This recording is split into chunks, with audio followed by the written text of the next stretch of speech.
Hi everyone, good morning, good afternoon, good evening.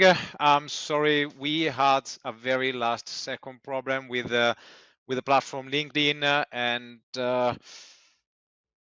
we hit the draw as crazy for a few minutes. We found a solution, but it took us a while. Very nervous, we are all very nervous and if you are on Zoom, you didn't notice anything, but on LinkedIn, you notice that the link we shared in the past weeks, in the past months, didn't work, was not working. So if you can, if you want to comment, as we said, you need to go to join us on the platform LinkedIn. So please go either on our website. We updated super quickly the link, the right link to connect, or you go on LinkedIn to the previous event, and in the comments you will find one of my you will find one comment coming from me with the right link. Sorry again, just a joke. It is the concrete industry that doesn't want us to speak about mass timber. It's a joke, of course. Okay, so yeah, I'm very nervous because of that. We'll do our best. And in the background, well, the first slide, you see this great theater as we made last year. We used the AI technologies to create these images as a startup, as a first slide. Imagine to be there surrounded by beautiful mass timber building, beautiful mass timber structure, and you will see me in front of you speaking and trying to be calm after these crazy 15 minutes. Uh, I want to say thank you to my colleague who is next to me on my right. You cannot see him, but his name is Filippo, and he is the guy behind all this organization. And without him, it would have been possible to create this event, organize it. As you know, we are, this is the third edition. We started in 2022. We had approximately 100 attendees, a bit less, and then we had much more than 100 last year in 2023. This year is the third edition, and of course, I can promise you that it will be a new event next year in 2025.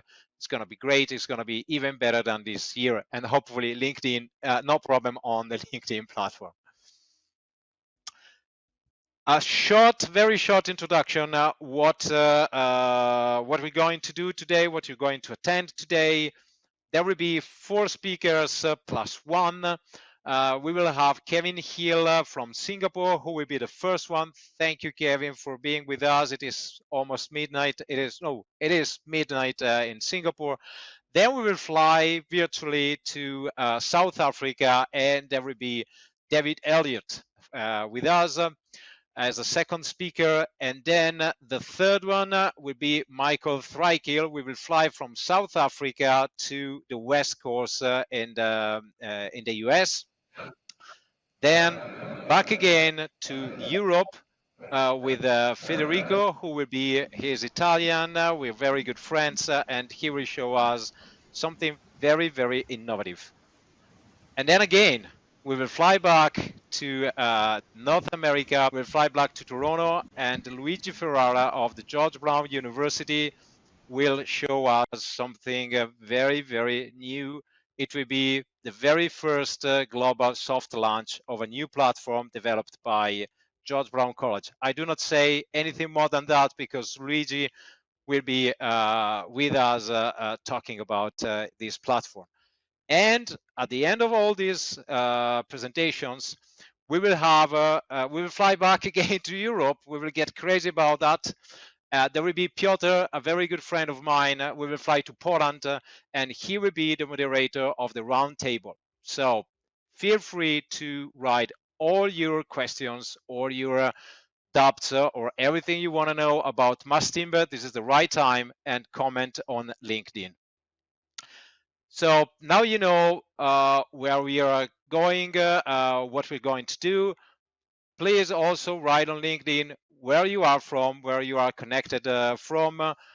I can tell you that in the list of subscribers and the list of the attendees, I see more than 40 countries. To be precise, we have people connected from 41 different nations. I can even name more than 40, I guess. But yeah, there is even one guy from Nepal. If he is connected, you are more than welcome to be here with us. Just a few things about Ergodomus, about who we are, what we do, and why we are organizing this. Ergodomus is an engineering firm based in North Italy. We've been working in the timber industry as engineers for more than 17 years. I created this company in 2007, and together with my great colleagues, with a wonderful team, I've been running this company for years, and we are engineering timber structures all over the world in more than 20 countries so far. We've been working in this industry on different scales, designing projects in many different scales, from small scale to large scale buildings. And in this animation, in this short animation, we try to put it in one city, the one we call Ergodomus City. We put many of our projects, of course, not all of them, but the main ones are there. So we are flying virtually above this city made of timber. It's one, can we say, one of the greenest city? For sure it is. And but again, for sure it is just a virtual city. And there is something I want to say more. The last thing about us is we are offering different services, all of them related to mass timber, and these services ranges between detailing, structural analysis, DfMA, up to BIM project management, working together with producers, designers, and builders, mainly our three types of clients. But as they said in the 60s Houston, we have a problem. We are continuously exploring and trying to understand what is happening on the market. And our conclusion was that one of the main problem is the cost. How many times have you heard, I would love to go for mass timber, but it is too expensive, but I cannot find a way to value engineer it or to make timber the most cost-effective solution to go for? Well, this happens to us, I cannot say every day, but at least once a week, we receive this question from the clients. Can we make it cheaper? Can we find different solution? So for each problem, as engineers, we love to say, is there a solution? We love to find a solution. One of the solutions, in my opinion, in our opinion, based on our experience, is timber engineers. When is the right time to involve a timber engineers in the project? And I can be very sure to say that mass timber engineer or a timber specialist must be hired, must be subcontractor from day one, which means the first day you start thinking about a mass timber building, you must have a timber specialist on your side. Working together, architects, mechanical engineers, structural engineers, all the designers involved in a building, they all together can find the most cost-effective solutions to go for. And let me give you an example. This is a building. It's going to be the tallest mass timber building in Italy. It will be an 11-story mass timber building, entirely made of mass timber. Concrete shaft. There is no concrete shaft. So we will have from level 0, 11-story of mass timber. CLT, a combination of CLT, glulam beams, glulam columns, fire rating 90 minutes, and the first sketch we received from the architect, my reaction was a bit, can we make it? it's gonna be hard. So I remember I called the architect, I met them as a very good friend of mine, Carlo. If you're online, hello, Carlo. We met in Rome and I told him, look, this is gonna be a challenge. We need to work together. We need to find the best solution together. Otherwise, if we stay with this initial sketch, it will not be possible to make it in timber. It will be too expensive, it will be too complicated. We worked together for months, and now I can finally announce that it's gonna happen. The first CLT panel will arrive on site end of January, beginning of February. So we're getting there, and this was made possible by the collaboration between different groups of designers, and especially because they subcontracted us, they hired us, they called us at day, maybe not day one, but day 2, day 3. So this proves that it is possible to make this to value engineer the timber project. To go a couple of slides more, the bigger the structure is, the more complex it gets. So with mass timber, we know that it is not linear, it's not even quadratic, but it is cubic. It means that the bigger the structure, the much more effort we as designers need to put in it. And this is what we think is the key: detailing.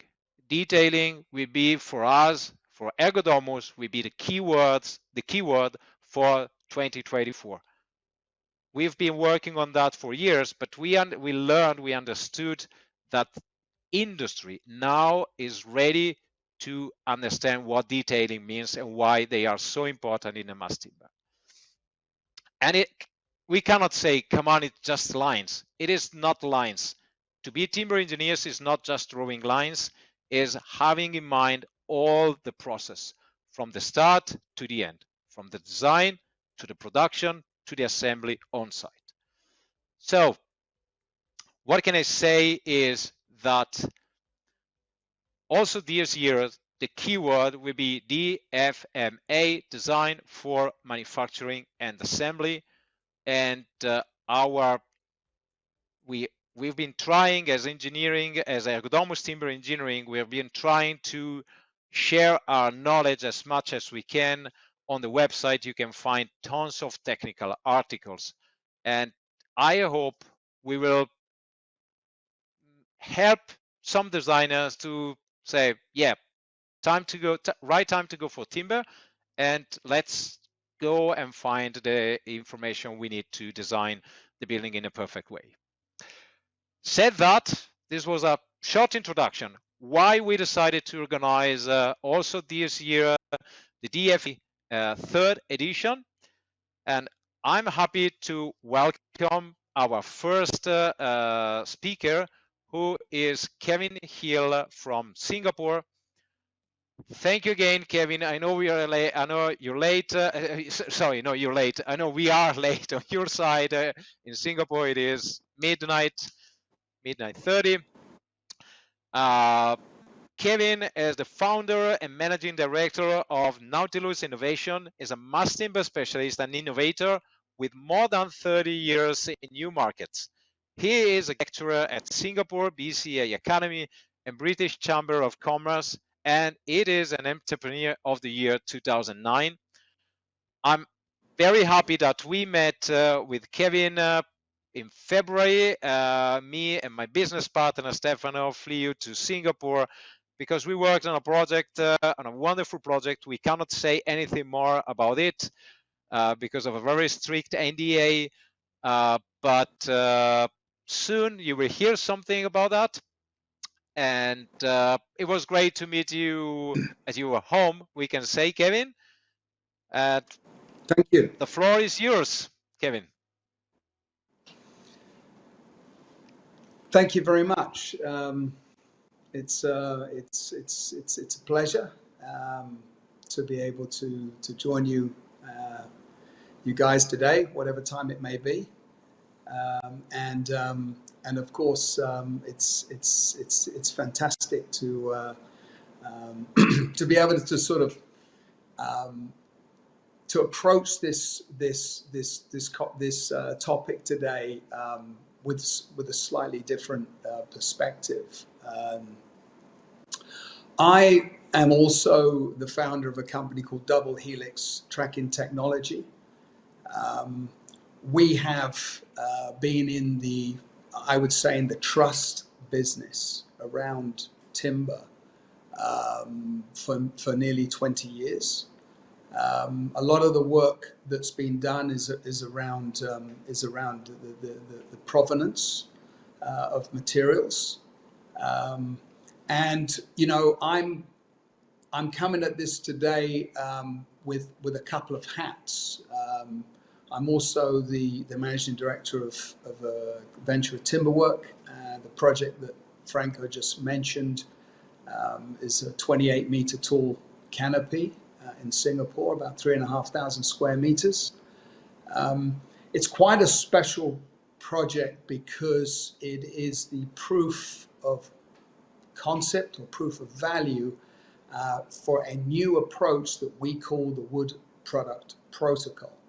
Okay, the wood product protocol essentially draws on, you know, nearly 20 years of experience that I've had with Double Helix, and it's the convergence of the work that I've been doing with Ventura. Ventura is a mass timber specialist. We've been building with mass timber, first of all in Singapore when the laws were changed here in 2014. We've done several buildings, nice projects in Singapore, but we also build in other markets. We're building now in Saudi. We have done projects in the Caribbean. We've done projects in places like Timor.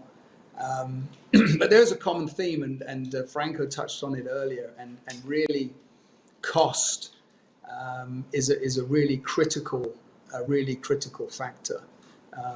So look, as far as Double Helix is concerned, you know, we've been on the front lines with wood traceability. We've introduced the use of wood genetics in terms of scientific traceability. Today we are working with remote sensing in terms of meeting requirements of the EU deforestation regulation. We've done quirky work like determining the origin of King Henry VII's bed, which was the matrimonial bed for King Henry VIII. So all kinds of sort of interesting things. So as I said, this is a convergence. The Timberwork company, the innovation company that's doing things like fire protection, clear intumescent paints, and so forth. So this really is the convergence of a number of different, I would say, aspects. But you know, the key part of this is really around the ability to think about our mass timber structures in terms of the provenance of materials, thinking about the concept of the net biogenic stored carbon, and thinking about circularity in terms of the use of the material at end of life. Now, a lot of work has been done. A lot of work has been done around the idea of net biogenic stored carbon being turned into high quality storage credits and so forth. Most of that work starts from the carbon markets and back. The difference I think that we're taking is that we're thinking about from forest to manufacturer to the building itself, and we're coming at this from the perspective of putting all the data together, putting it onto an immutable coin token, applying all the compliance so that the products have the potential to be reused at end of life, and in effect coming at it with a perspective of creating more value. So, you know, this is important because we know now that a lot of the larger businesses are having to do meet their net zero obligations. They're having to meet requirements around emissions reporting, and what that means is that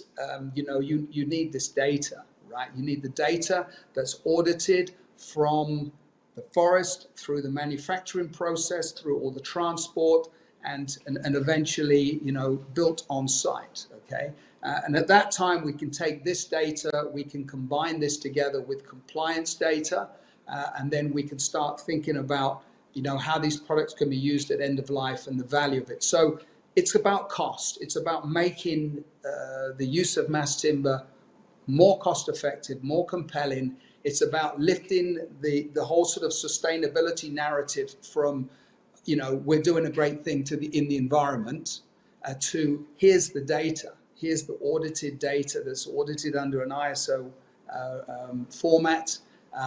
Here's the data that's locked into a token, and this lives with the building for the life of the building, right?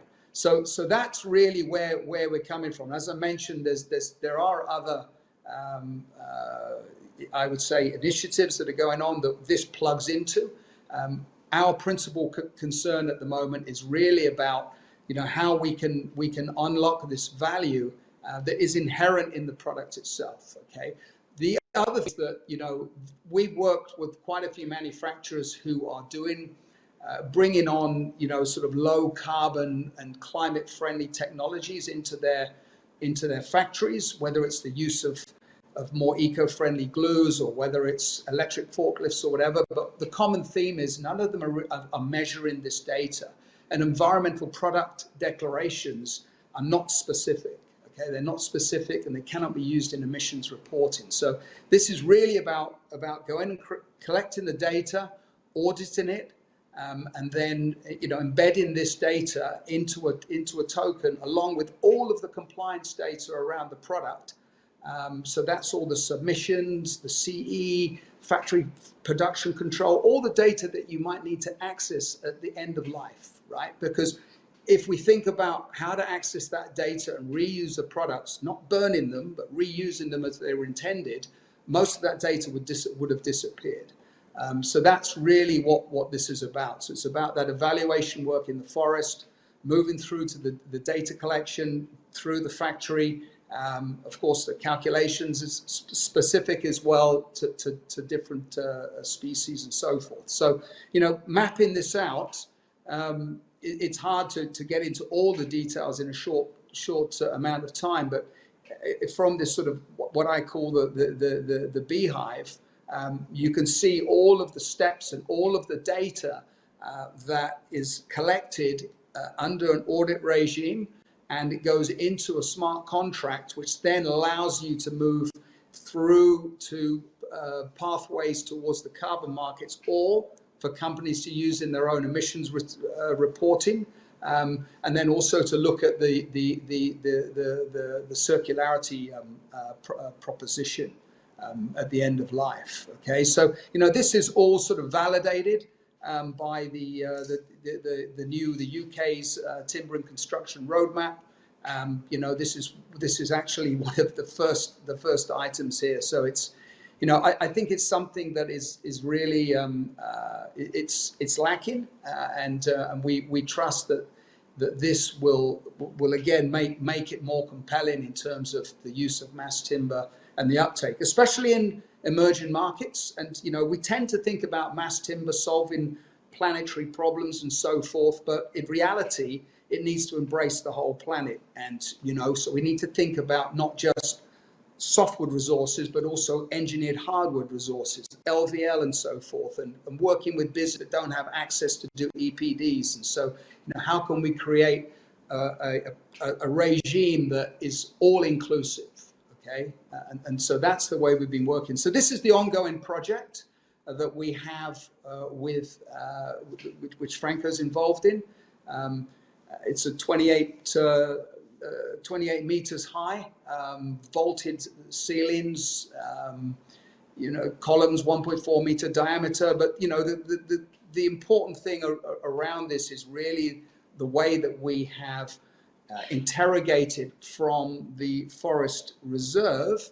And now a lot of that work can be done with remote sensing with satellites. So from the forest reserve through the manufacturer that was Versawood from Finland, and all the way through to the project itself. So look, we're running a little bit short on time, so I'll just sort of give it a little bit of a summary. So, you know, just as an indication, this was the embodied carbon that we have measured throughout the process. So we've got the embodied carbon from the forest to the mill, from the factory to the install. And then, you know, from that, we've generated a figure of around 60 tons. We then calculate the gross biogenic carbon, which is essentially the volume of the timber multiplied by the and then we use a conversion factor of, in this case, for finished spruce at 45.8%. And then we convert that net 276 metric tons. We then turn that into CO2e, which is greenhouse gas equivalent, which is basically the way the carbon markets work. And we come up with a figure of around 952 tons of CO2e from about 1,150 cubic meters of timber. So it's fairly significant. You know, and on the markets, there's a process to go through. Okay, we're not today saying we can create carbon credits, and I think it's about today we go and get the data. We get the data, and we wrap in all the compliance within the smart contract, so that tomorrow we've got opportunities and pathways to the markets. So in this particular project, if we look at an ROI in terms of the investment to get the data with the return, you could be looking at, you know, $150,000 on the carbon markets at, say, $150 a ton, which I think, you know, carbon stored in timber where you can see it is a realizable, a very realizable and easy to sort of handle concept in terms of storing carbon and you know, keeping it out of the environment. And then if we look at the end of life scenario for this particular structure, is about $1.5 million worth of timber. If we think about what's the value of end of life, now if we have all the compliance data and we can extend the rating of the material, you know, we've still got things to work out, you know, for 50 or 60-year ratings on material. In theory, if we can extend the life of the material because we have all the compliance data from when the products were built. We also, within the smart contract, we have an oracle that will allow survey and update of the building every 5 years to confirm that the material is still there. If we think about 5% increase in terms of price, which I think is reasonable over 25 years, that could be $5 million worth of value. Let's say we take $1 million out for the dismantling. We could be looking at $4 million worth of product in 25 years. What does that mean today? Well, if we think about the net present value and we discount that for the adjusted cost of capital, you know, we could be looking at, you know, sort of close to $400,000. So, you know, to cut a long story short, potentially out of $1.5 million worth of product, there could be a book value with the credit and the option to reuse the product at end of life could be up to sort of 20-25% of the value. So, you know, if this isn't cash in your pocket today, but if you're talking about book value, this could potentially in your books write down or reduce the cost by sort of 20%. So, you know, these are the sorts of mechanisms that we need to think about and embrace in order to increase the value proposition. Not just that, but also to make this more inclusive. A lot of the challenges that we have, we work in many emerging markets, and you know, Franco talks about the cost being a barrier in Europe. Well, imagine the barrier in Asia. where the cost of building in a higher emitting carbon alternatives are much cheaper, right? So we have to work much, much harder. So, taking the sustainability narrative and putting it in a box, and then thinking about data, thinking about audited metrics and claims that can be backed up, then taking those to the markets and turning them into financial mechanisms, I think is a really important part of how we can mitigate costs and how we can make the use of timber more compelling, right? So, as I've said here, the key proposition is about going to get that data today, creating an atmosphere with the manufacturers and where they're racing to the bottom. So if we are measuring the net embodied carbon from the manufacturer, forest, site and install, then what is the difference between manufacturer A, B, C, and D? Potentially, it could be the ones that are embracing, lower carbon emitting ways of manufacturing their products that can be measured and compared, right? So then that creates, if you like, a race to the bottom. But the other thing that it does is it allows us to start thinking about plantation hardwoods, plantation LVL, there's FSC, hardwood glulam that's available in this part of the world. But a lot of those companies aren't included in this whole debate because they don't have things like environmental product declarations, or they may not be CE rated and so forth. So, this is a process that we're enthusiastic about in terms of being something that we can consider, on a lot basis, or something that we consider about, how we can roll into emerging markets, how we can think about hybrids where we have potentially European bending frames with, say, locally produced hardwood cassettes, how we can mix things up, how we can make the value proposition and the typologies very specific to particular countries, So that's really what I have to say today. And I hope that was informative, and looking forward to some challenging questions. And I shall try to keep my eyes open till 2 o'clock in the morning. Thank you so much.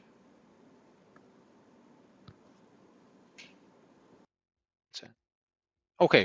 Well, thank you very much, Kevin, for your presentation. Great to see how there is a great potential behind what you said, and I guess there will be a growing interest from bank investors, developers, and I hope that this thing, which is very new for us, will stimulate the use of mass timber more and more and more on the market.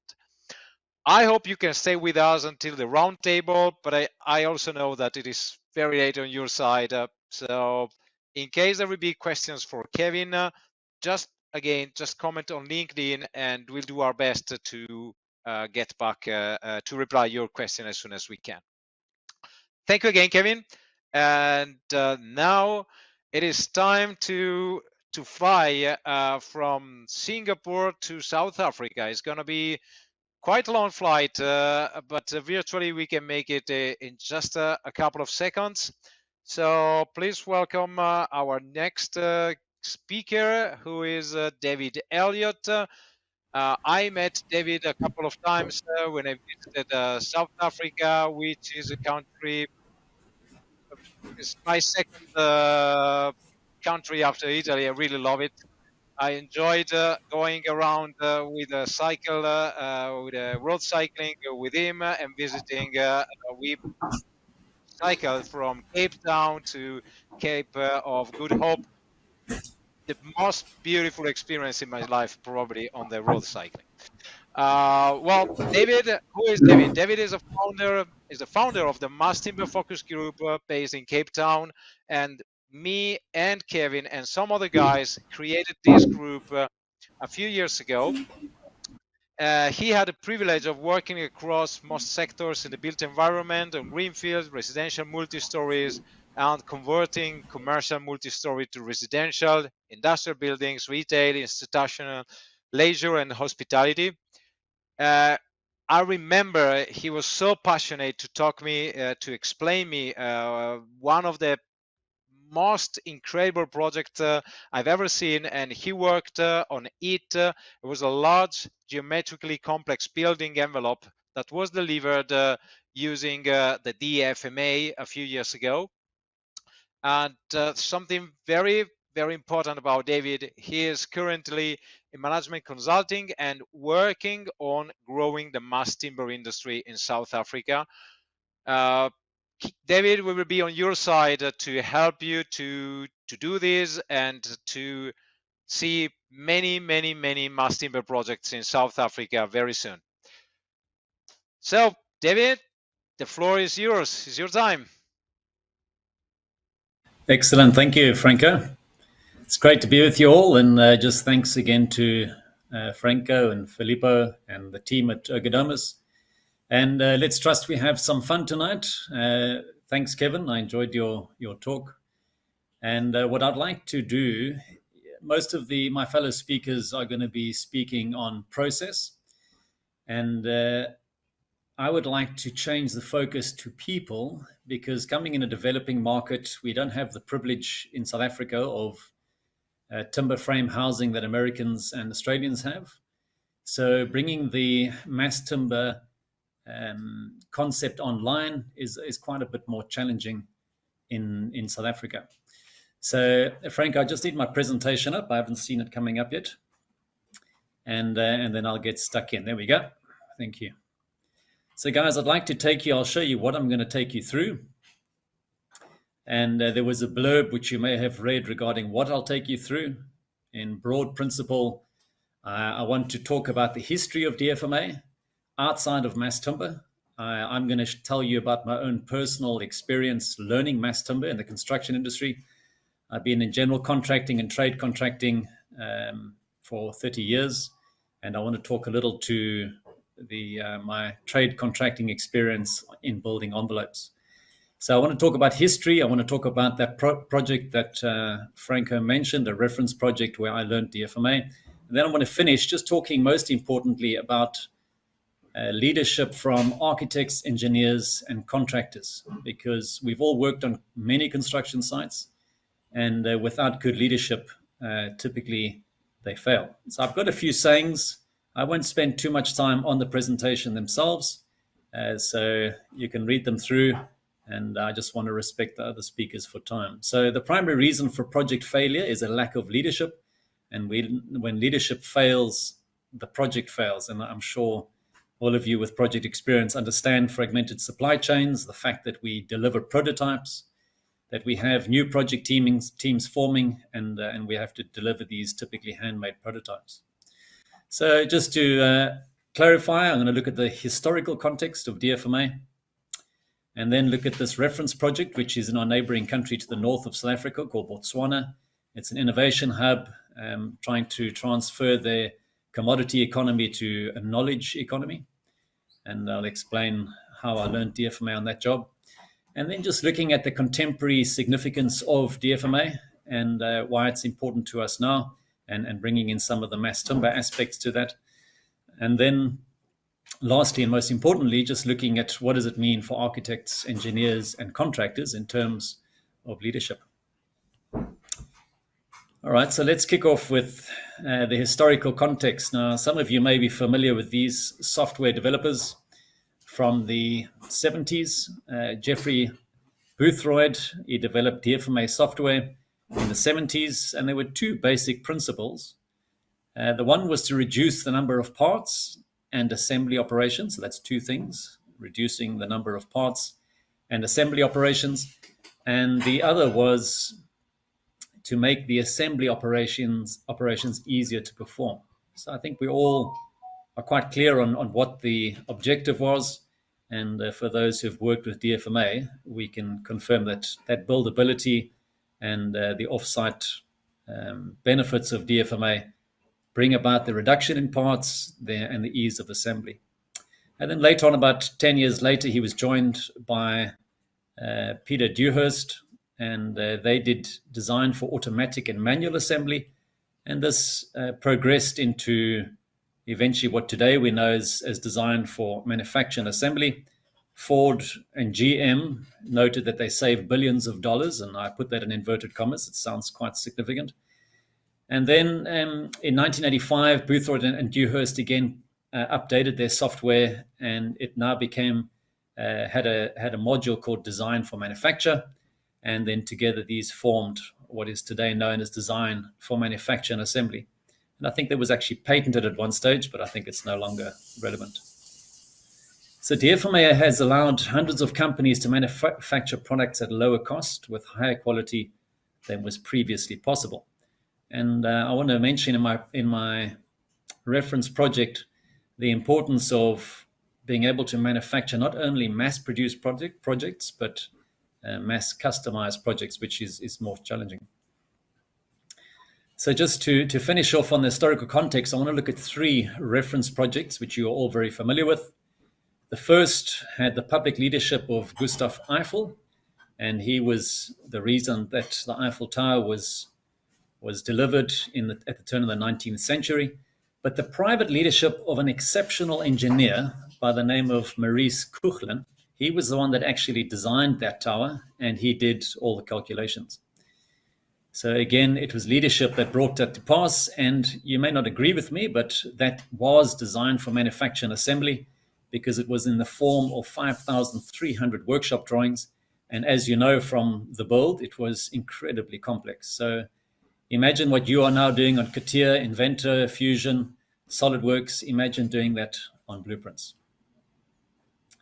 The second building I want to mention from an historical DfMAy point of view is the Victoria Falls Bridge. For those who have visited Africa, you may be familiar with the Victoria Falls Bridge.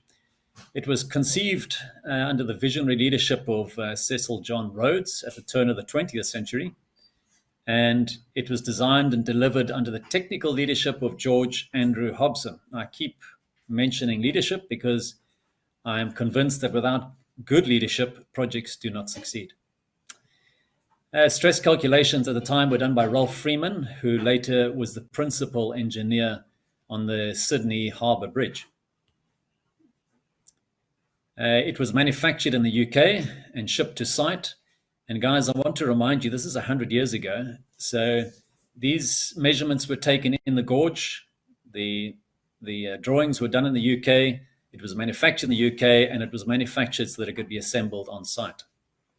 And there you see a bridge here from the beginning of the 20th century. And then the last historical project is my favorite, which is the Empire State Building. And again, the success of this building, a record which is to this day unequaled in that they achieved 102 stories in under 14 months. It was directly as a result of design for manufacture and assembly and the fact that they chose a material which we know is steel. It was conceived under the leadership of GM executive John Raskob, and it was backed by DuPont and others who you're all familiar with. And it was designed by architects Shreve, Lamb, and Harmon, who were well-known leaders in the skyscraper designs at the time.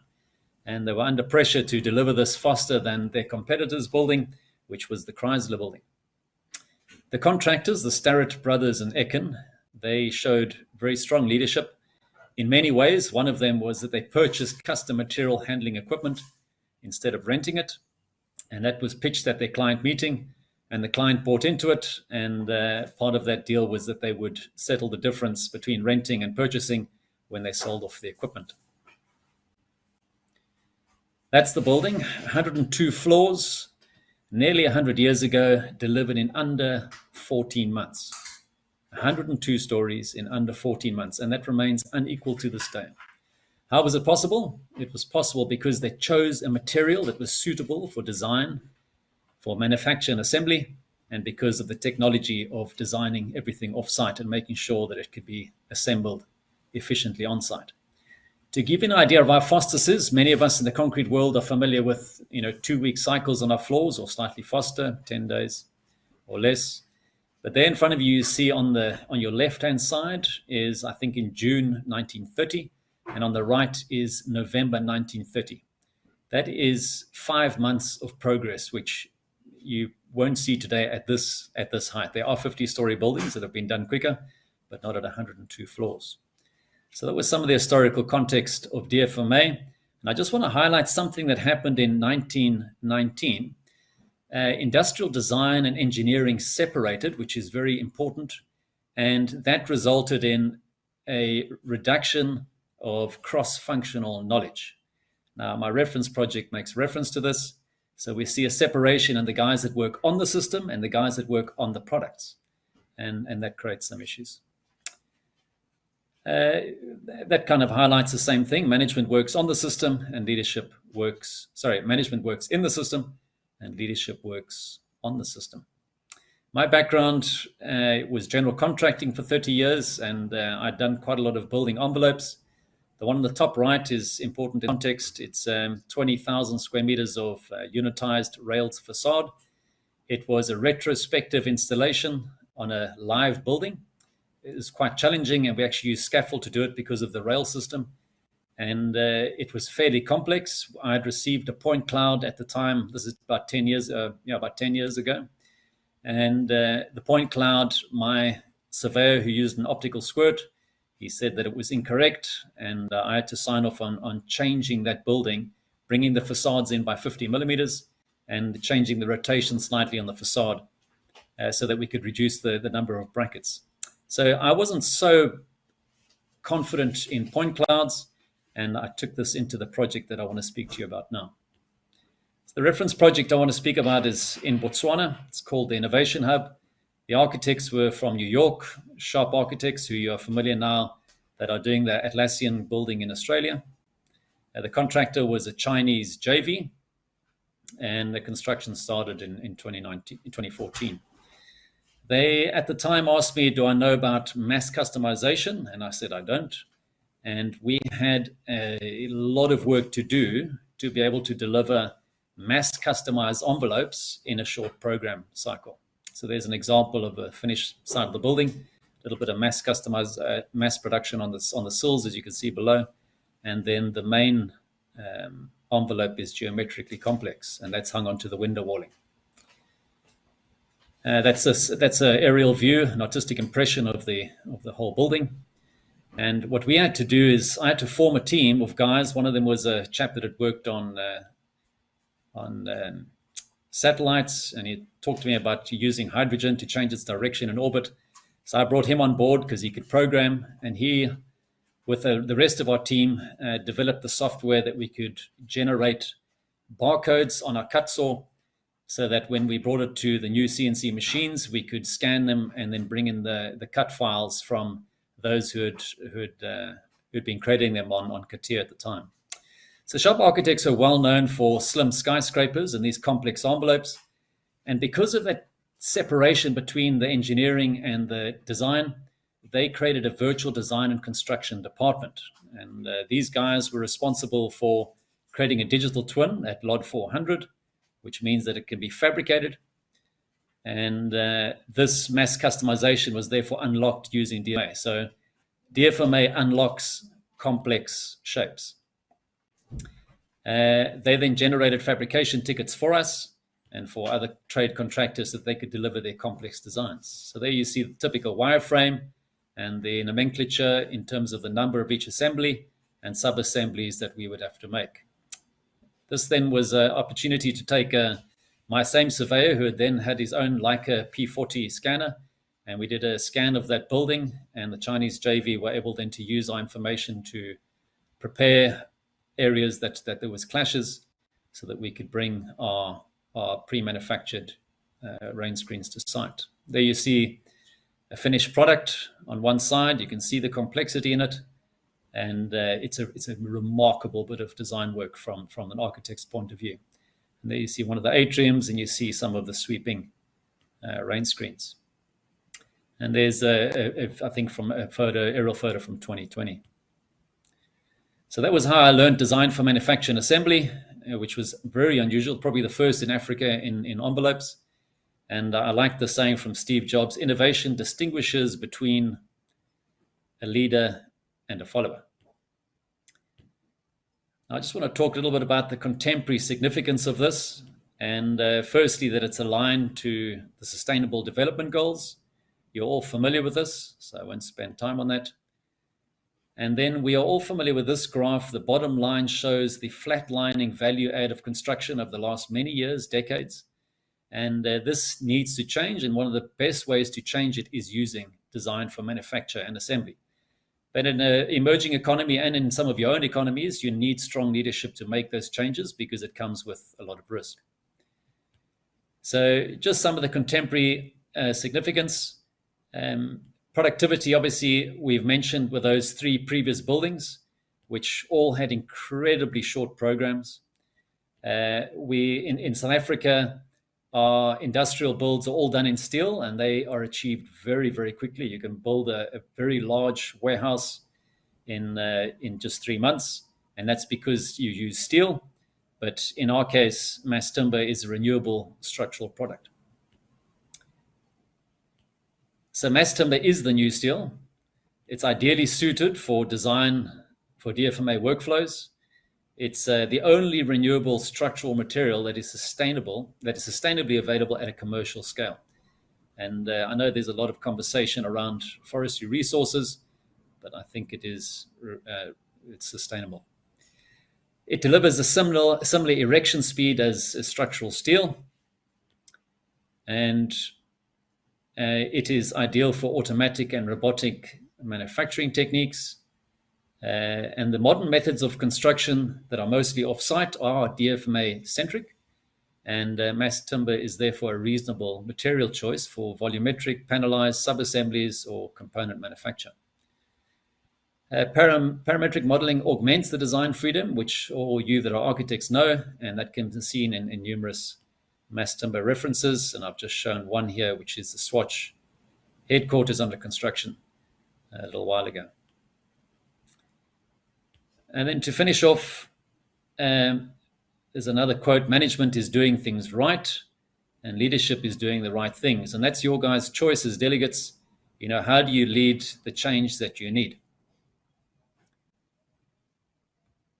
I see something has come up in front of our screen, Filippo. I'm not sure if it's just my screen.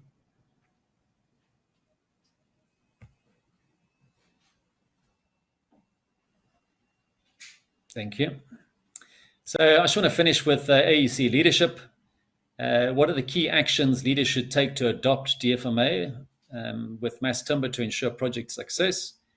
Because we reminded ourselves that no leadership means no success.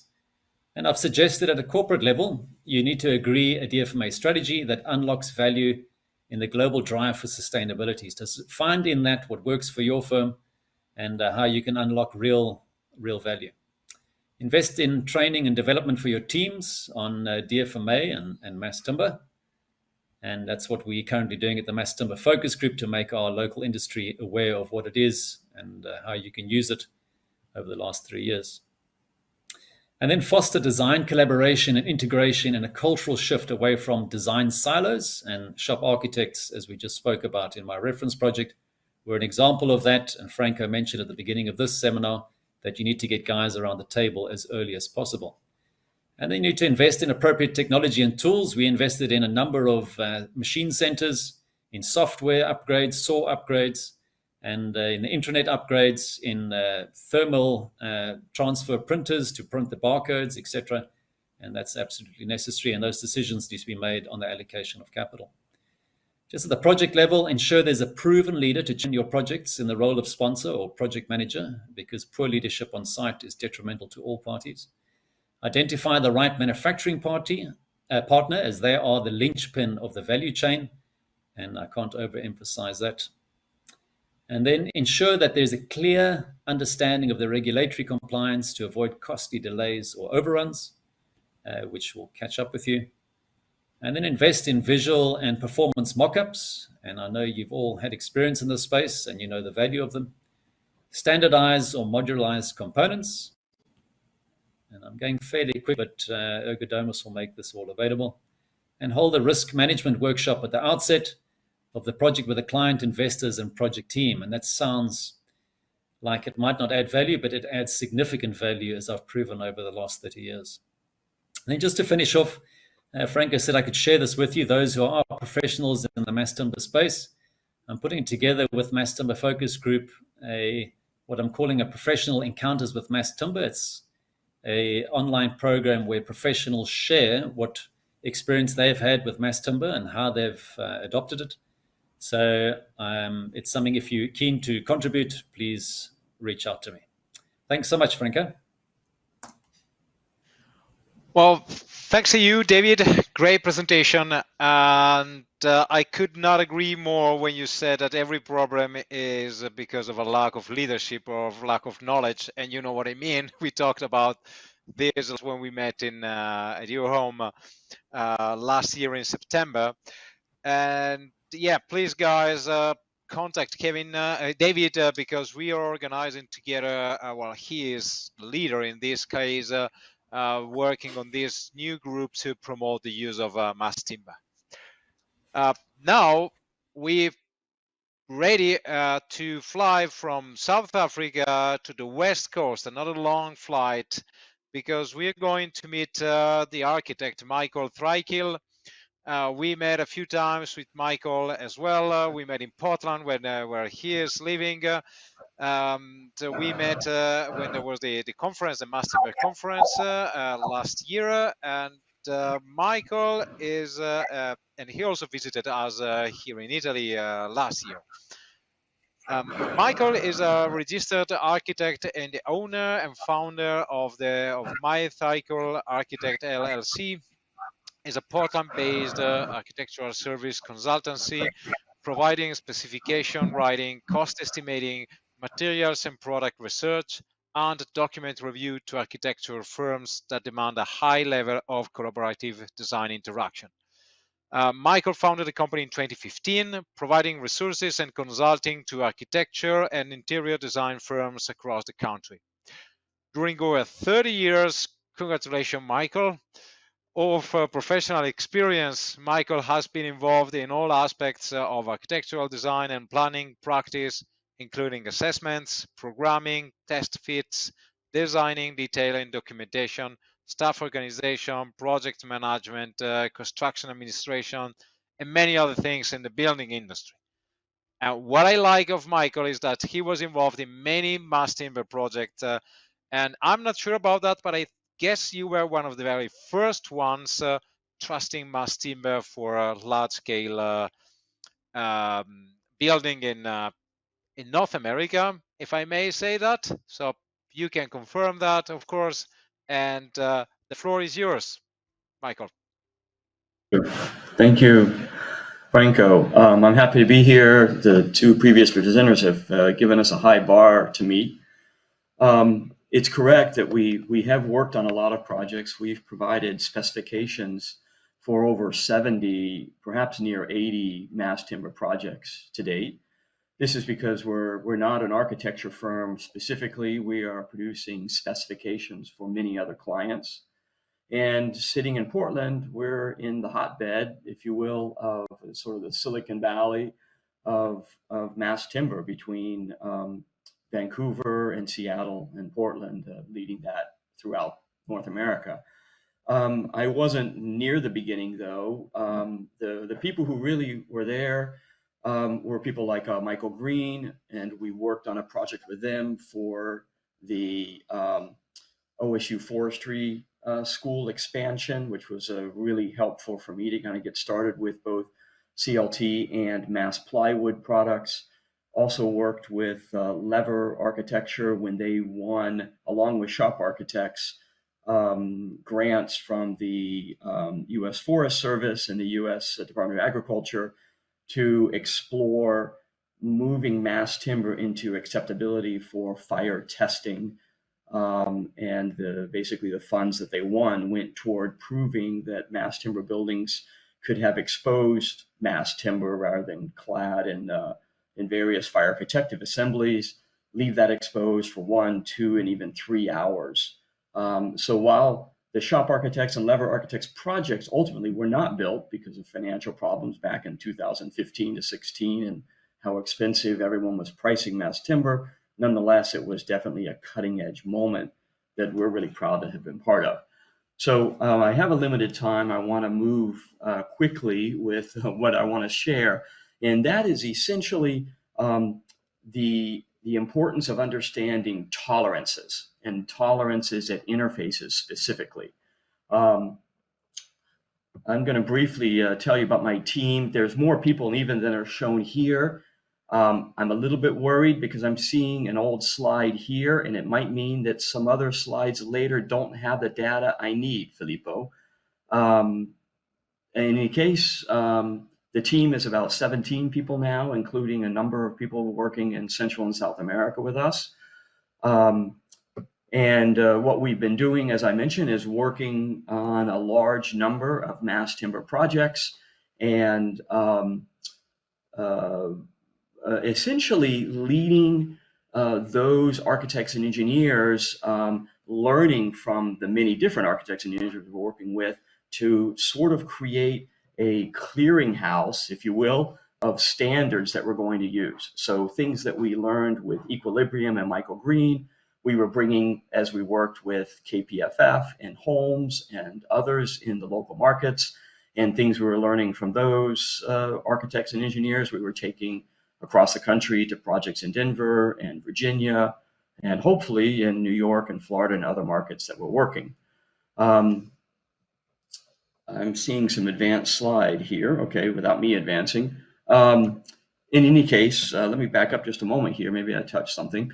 The important thing with regard to DfMA has been discussed before, but this notion of reducing the level of on-site activity, standardizing designs, creating repeatable processes are all important to DfMA, but also important is understanding the tolerances with regard to how different components produced in different ways marry with each other.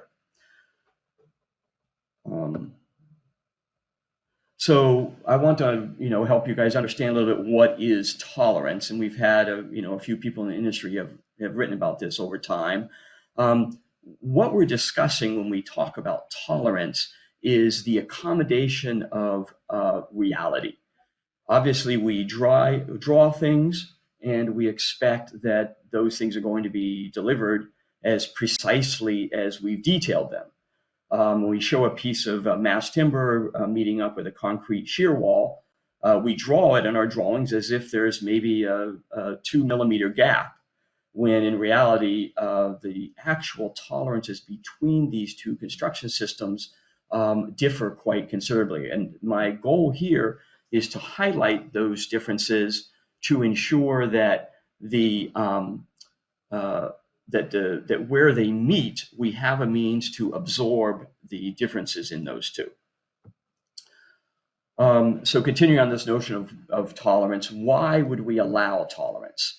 And what we're doing here, again, writings mainly from other people, help us understand that the interface of trades and the inclusion of natural building materials, and in this sense, concrete is somewhat natural as timber is, in the sense that it moves and changes during the placement of the formwork originally, and then the actual placement of the concrete in that formwork and how that formwork might move. So we have even an element of nature in the ability of fabricators of steel to actually place a hole in the appropriate location. We know that steel includes slotted holes so that movement can be accommodated between either the existing installation that something is coming to join, or perhaps differences in understanding between various fabricated pieces. So the notion of tolerance has to do with absorbing these differences. What's intriguing and continuing is this understanding of tolerance, in essence, the art of joining is what we want to incorporate. The ability to anticipate that things are not going to be as we intend on the job site, or perhaps not as we intend between one fabrication facility and the other, is part of this art of managing the joining of materials. This level of expression and thus experimentation that's written about here has to do with understanding on the job site the realities of construction in the fabrication shop the realities of actually getting a tool in and cutting a slot or a pocket as we've drawn it. This art of joining involves the architects and engineers visiting facilities and understanding job sites so that when they return to the studio, they're actually detailing things in a way that can be done in the fabrication or the assembly on site. Just to give you a glossary of terms in this evolving industry, here's where DfMA falls into this, but a lot of other aspects of our essentially evolving industry, irrespective of what we saw with regard to the Empire State Building, which appears to have set a high standard a long time ago, the notion of just-in-time delivery, the notion of levels of design, the notion of these modern methods of construction, off-site manufacturing. These are all terms that have moved into our lexicon. And yet I think the acronyms are kind of thrown around a lot without people thinking in detail with regard to what those terms really mean. So I invite others to voice their opinions on these and learn from this how to explain ourselves, not speak in acronyms, and talk more clearly with people who need to be brought into our industry. So moving into the real discussion here with regard to what tolerance implies. When we speak about off-site manufacturing, there's a number of benefits that come from that, of which tighter tolerances are the hopeful outcome. The difficulty with a tighter tolerance is the expectation that tolerance will be met in the job site. But other benefits that we see from on-site manufacturing come from improved quality, greater reliability, perhaps a reduction in corrections and repairs on site, possibly higher levels of the sustainability. By off-site manufacturing, usually we see less waste of material, as well as a better recycling or reuse of unused material, better working conditions for those people assembling these products, improved productivity, hopefully, lower cost, obviously, would be the ultimate goal. All of these, obviously, lead to this design for manufacture and assembly. So a little bit of definition here. From a construction perspective, when we think of tolerance, what we're talking about is an allowable deviation from the specified or designed values. From a management perspective, tolerance is in essence the permissible deviation above or below a plan's target time or cost. And then from a commissioning perspective, tolerance could imply a permissible range of variation in specified value versus performance. And so tolerance has a variety of understandings, from a material difference in dimension or distance to an allowable variation in cost or time, and then even perhaps an allowable variation in performance. The one we're focusing on essentially is construction perspective. So as a basis of tolerance, there really are very few tolerances expressed succinctly and clearly in trade documentation, at least in the United States. And I'm assuming that that is quite standard the world over. This has a lot to do with an industry wanting to establish a standard of quality, but being reluctant to tie themselves down to a specific requirement that they would have to meet on the job site. And this is a standard human behavior, to be careful not to pigeonhole yourself into a specific requirement, even as you want to differentiate your performance against other contractors. What's important is that there's virtually no field research or analysis of actual on-site achievable tolerance.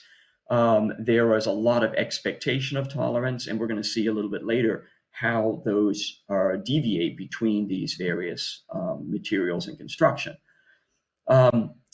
It's especially true that with a new industry such as the mass timber, we know the tolerances that are achievable with the multi-axis CNC machines that are producing the components that are being assembled.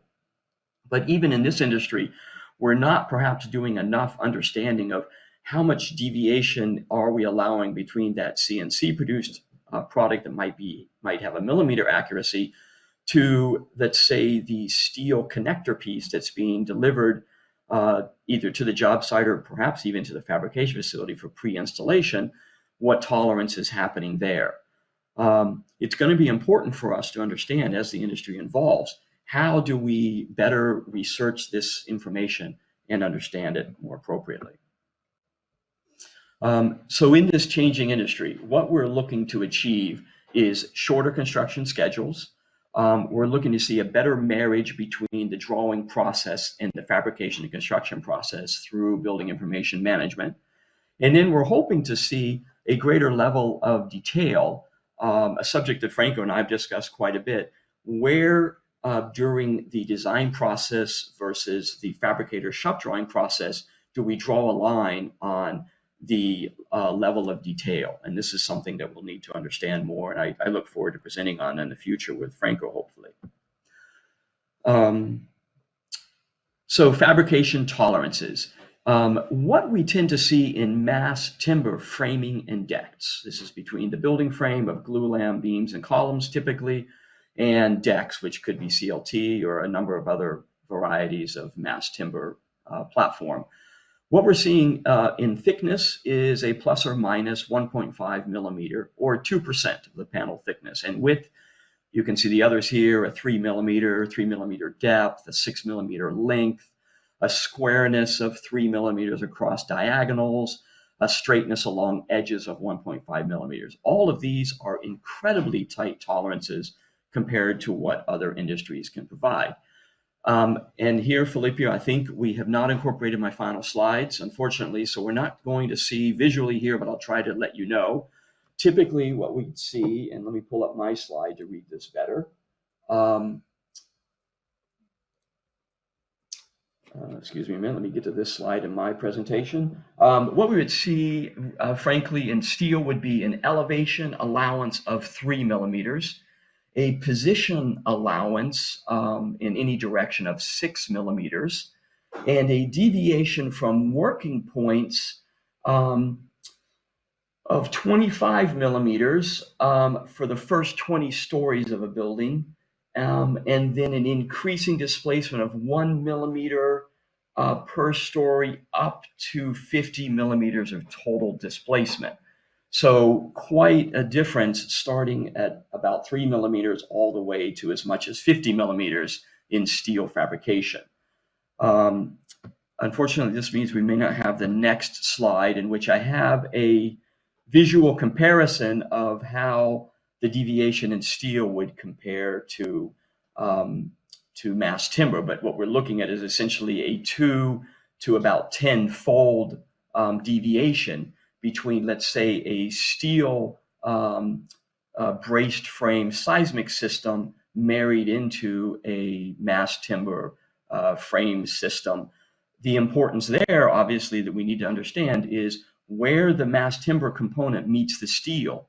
The steel system may need to adapt a tolerance requirement quite a bit tighter than is the standard in the steel industry. Or that steel component will need to use slotted or other forms of tolerance or deviation management in order to ensure the components can meet together. So now moving into precast concrete, the deviations that you're not seeing on your screen here, but what we expect to see between precast elements, framing and planks, thickness tolerances of between 3 to 10 millimeters, depending on the position. Width tolerances up to 6 millimeters deviation. Depth tolerances of 6 millimeters. Length deviations of 10 to 25 millimeters. Squareness deviations of 3 to 10 millimeters. Out of plane deviations of 3 to 6 millimeters. And blockout deviations of as much as 25 to 50 millimeters. What's intriguing about the blockout is what I'll show you in another project that we worked on. So let's keep that in mind, that 25 to 50 millimeter deviation. Again, I would have a screen that shows you that compared to mass timber, but that can maybe be able to be provided later. Moving on to cast in place concrete. So here what you we are seeing the numbers here. Actually, this one made it in. So as a comparison for foundations and horizontal deviation, we see where dimensions are less than about 2,500 millimeters, and allowable deviation in foundations of up to 50 millimeters. So that's where we have an issue with the placement of connection points in foundations to the initial connection point of our first floor of mass timber. So a deviation of as much as 50 millimeters there. The frame deviation is allowable in heights of 25 meters of 3% of the height up to a maximum of 25 millimeters of deviation. And in horizontal deviation of the frame, 25 millimeters, and in edge deviations for blockouts or openings of 12 millimeters. So again, quite a bit larger than what we'd expect to see with mass timber. So I have a few example projects just to highlight the notion of what we need to accept as hybrid construction today in mass timber. We see mass timber rarely existing on its own. We do see a few projects where we're using vertical panels as mass timber shear elements for earthquake or wind load. But those are quite rare. And in essence, we're usually marrying a mass timber frame and deck system with a lateral bracing system in either concrete or steel. So as a good example, an early project that was the largest commercial mass timber project for a couple of years here in the United States, First Tech Credit Union in Hillsborough, has a steel braced frame system running in both the cardinal directions, as you see here, and then that's married with the mass timber. And that's where we first became aware of the grievous deviation between steel and mass timber. Another example project with Lever Architects down in LA, a quite large, fully steel framed system with CLT decks, much less concern about deviation with decks laid on top of the platform. This is the project I wanted to mention with regard to precast concrete. In the case of the Adidas headquarters here in Portland, the desire was for very long span column-free office space, and that was achieved with a 20 by about 50 foot or 6.5 to 17 meter office bays was achieved with precast concrete, and then laying into that mass timber panels with glulam bottom beams, creating sort of a double T. And those needed to land in pockets that you see there. And the deviation of the pockets within the precast concrete were so extreme that often the pocket needed to be chipped out in order to meet the 2 millimeter or so accuracy of the mass timber fabrication elements. And then with regard to cast in place concrete, another project here in Portland incorporated a very typical vertical system of concrete shear walls, a steel frame, some glulam members, as well as CLT decks. And there we had quite drastic differences between those shear wall positions and the CLT panels that need to be trimmed in some cases or blocked out in others. So we'll have a Q&A later on this, but I hope I presented a pretty good overview of how important the deviations in tolerances between various structural systems is important to account for, and the research we need to do to better understand how that will move forward with us as we continue to develop this nascent industry and hopefully supplant a lot of concrete and steel construction with mass timber. Thank you. Thank you, Michael. Thank you very much. Sorry for the problems with the presentation. There was a sadly link. We chose the wrong link at the very last second. I'm sorry for that. Hopefully we can share something more on LinkedIn in the next few days after this event. I totally. And we can share the PDF. Yeah. Oh well. That could be great. Yeah, we can talk later about that. I would be very happy to share it if you're okay. We'll talk tomorrow about that. Tolerance is one of the biggest issue, one of the biggest challenge we have to face every time we start working on hybrid buildings. Concrete, steel, timber, tolerances in the production, CNC, pre-assembly is a big challenge. But once you understand how it works, you can really make the difference. So thank you again, Michael, for sharing your experience in that. And now it is time to fly from the West Coast back to Europe, to be more specific, back to Italy.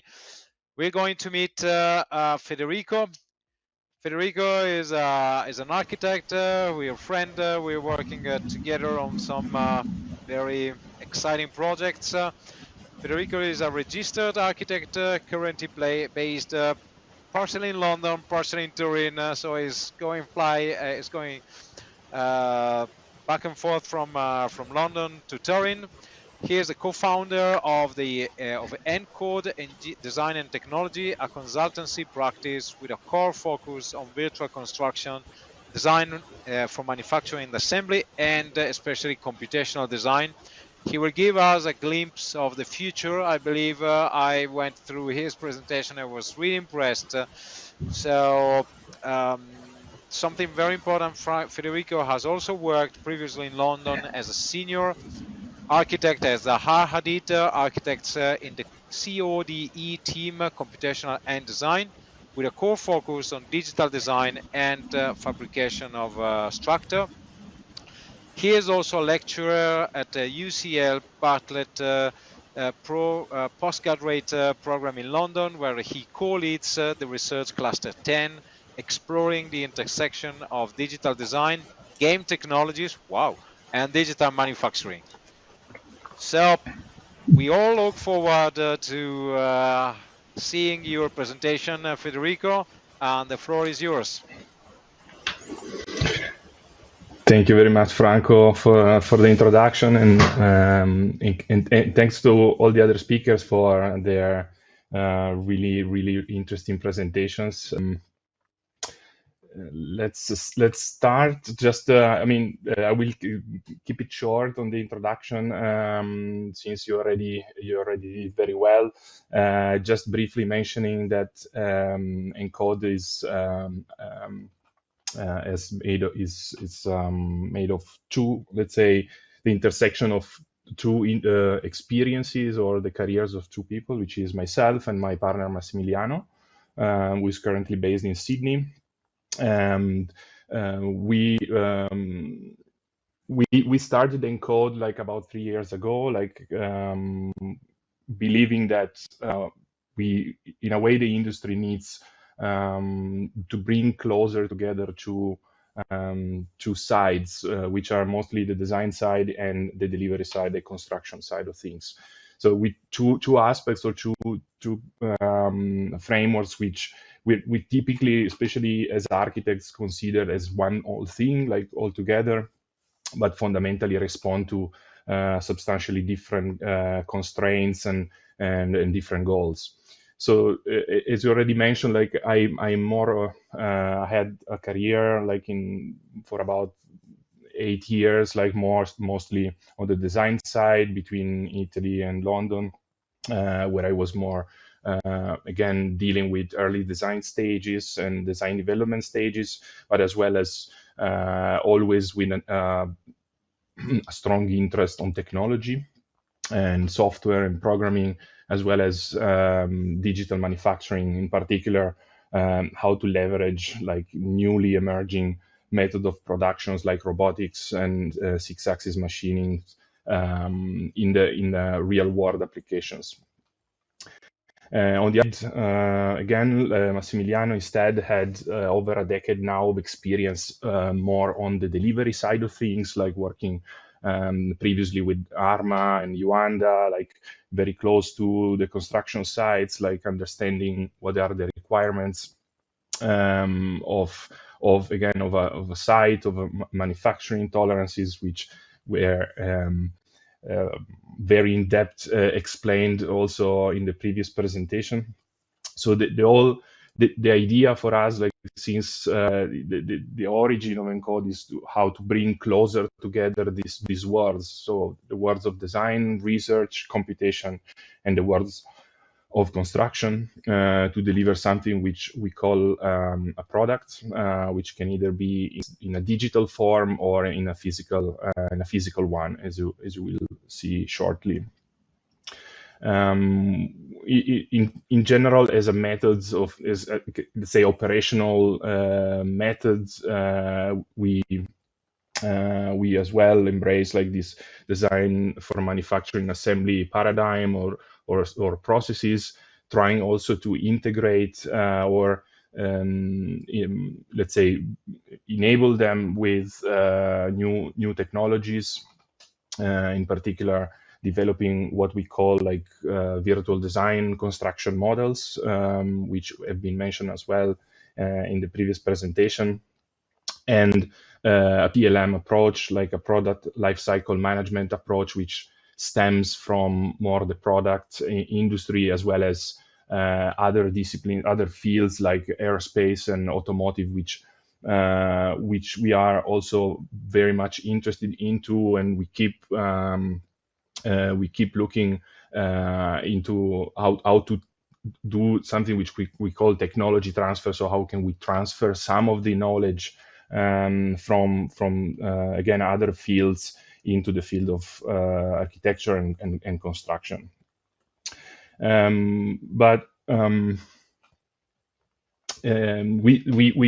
work like on very kind of wide range of project typologies and material systems. Like we are not specifically like mass timber specialist in a way, but in the last period we have been increasingly involved in timber projects, thanks to also our industry partners who gave us like the trust, like for example also working with great peers and colleagues like Franco.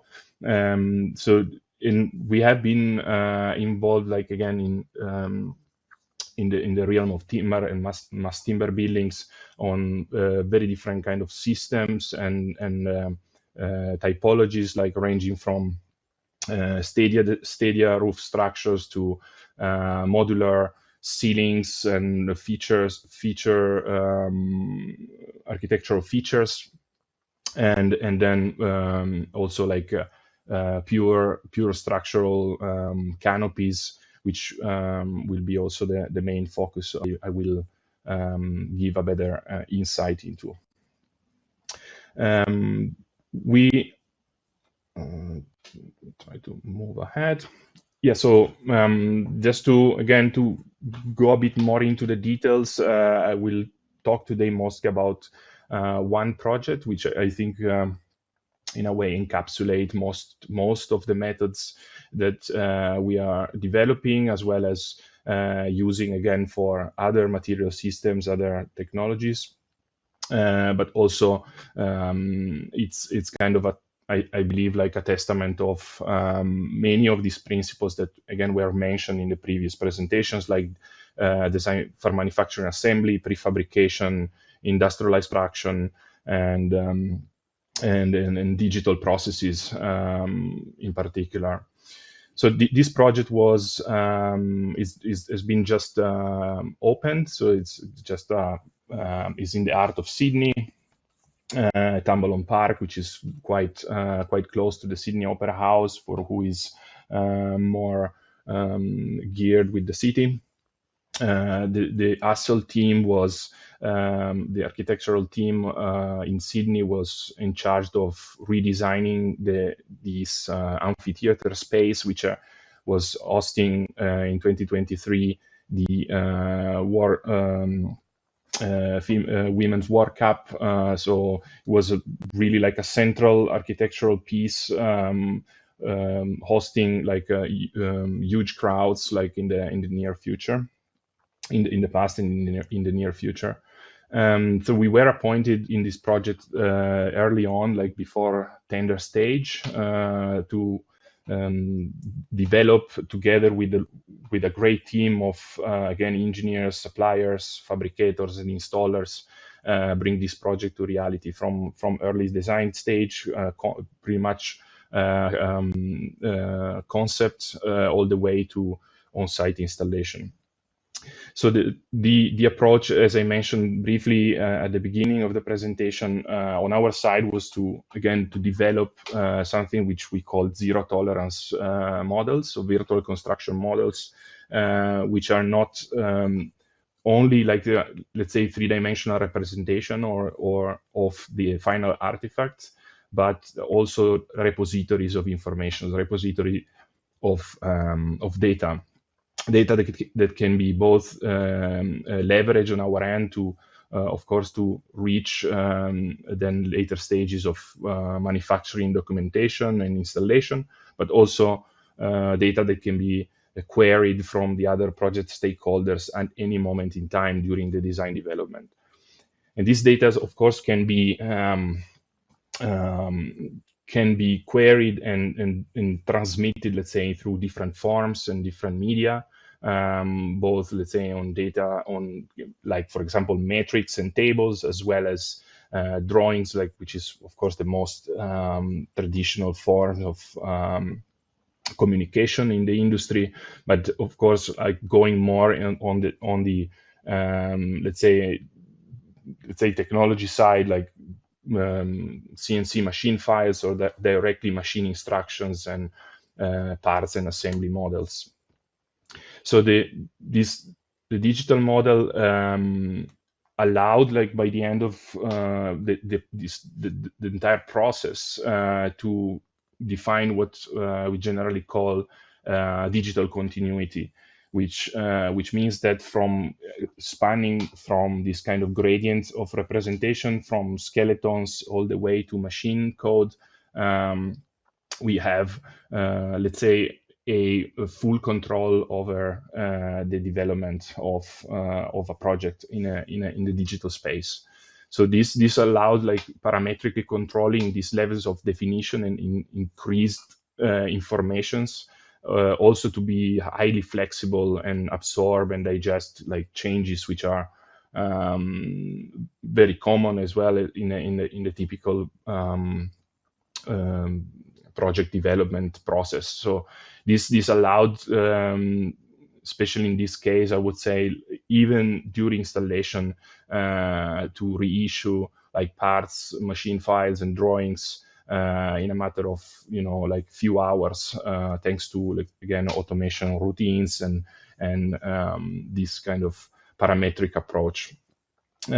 This project, again, we jumped on board very early on before tender, as I mentioned, which is like Franco was mentioning, also on the engineering side, but for us also still applies, like, the best moment to join the project, where we could start, like, redefining what we call generally, like, geometric statements, to redefine the design intent with geometric rigor, and establishing relationships between parts and the context, and start developing, even again, if in an early stage form, like prior to tender, a digital model which allowed, like, the project stakeholders, in particular the supplier and the steel and timber manufacturers, to early estimate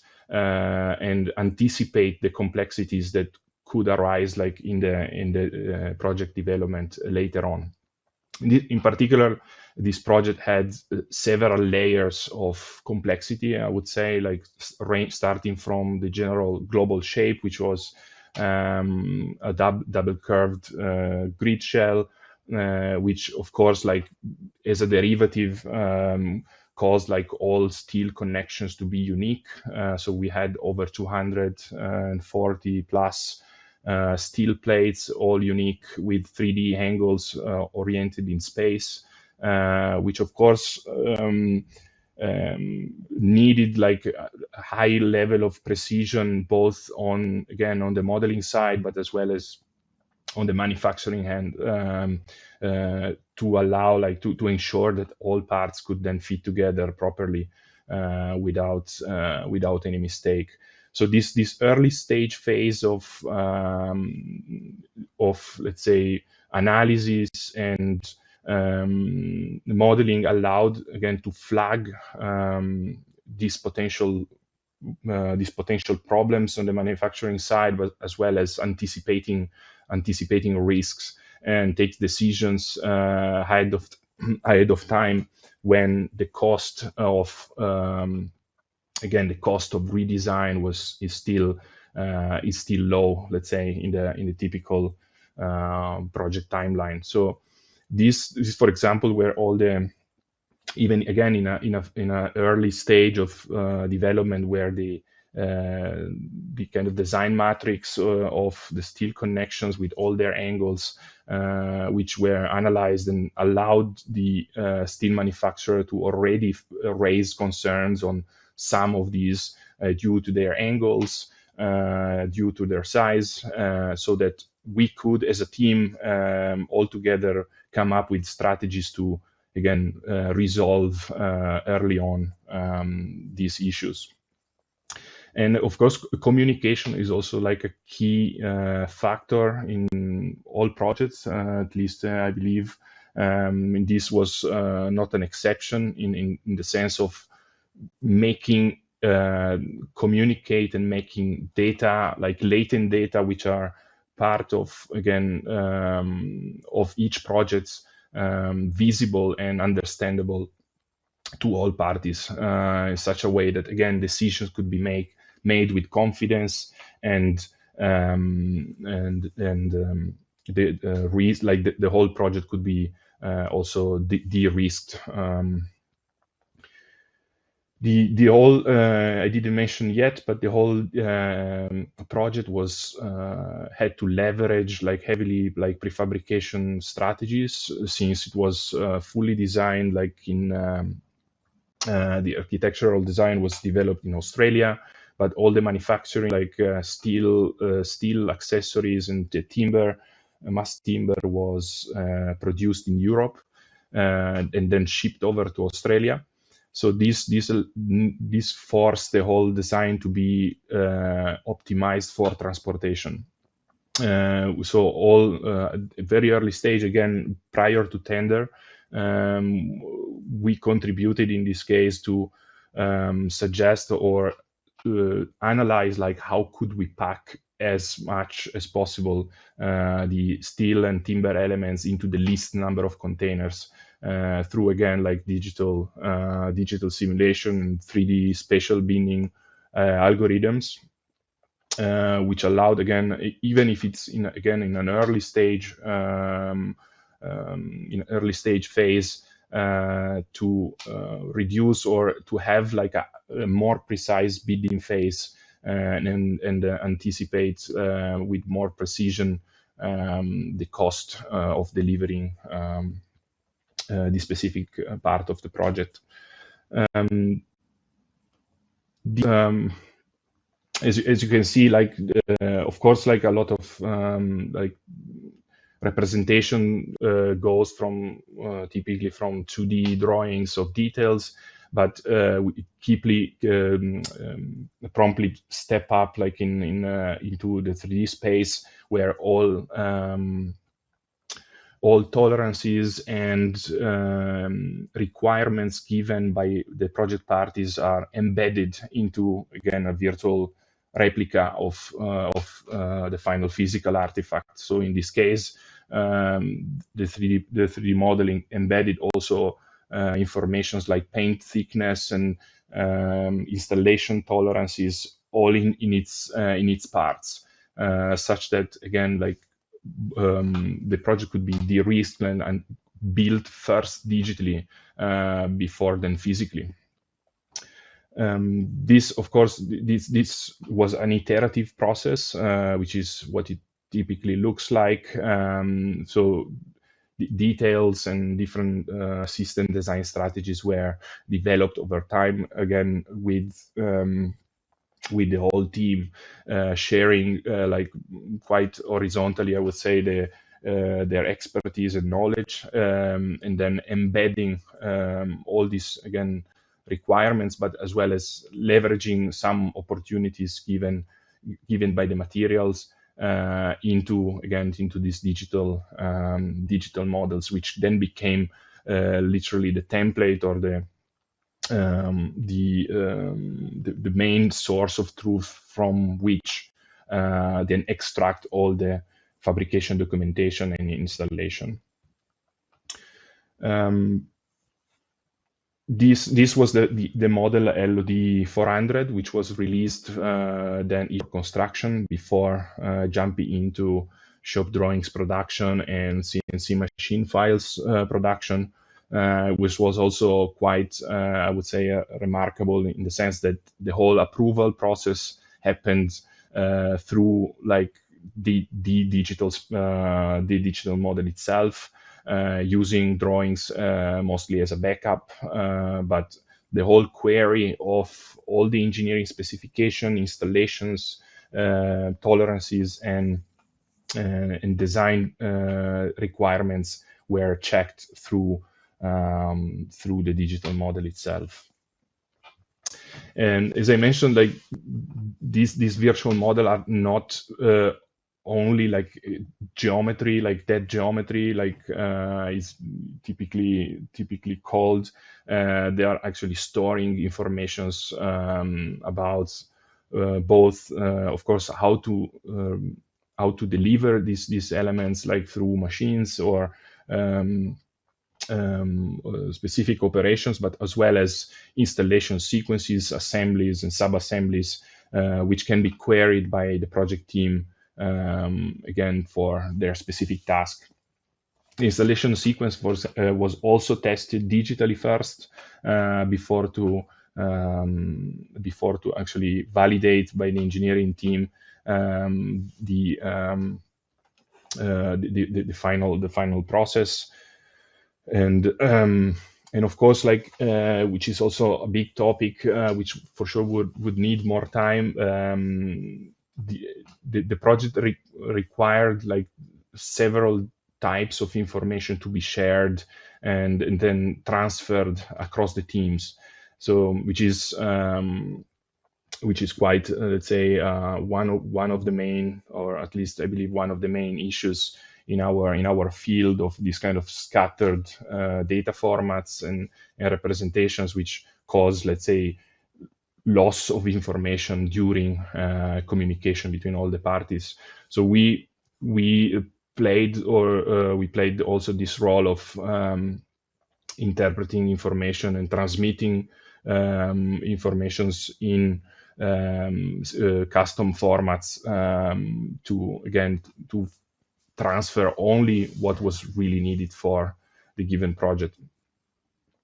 In particular, in the last phase, I have to say, like we also have been introducing, in this case, PECL, which is a technology which we are increasingly introducing also in our workflows, which leverage both the power of the power of web interfaces, where all these models can be shared online, made accessible to the whole team without the need of software-specific licenses like Rhino or Revit, and have all this data again easily accessible by everyone in the team.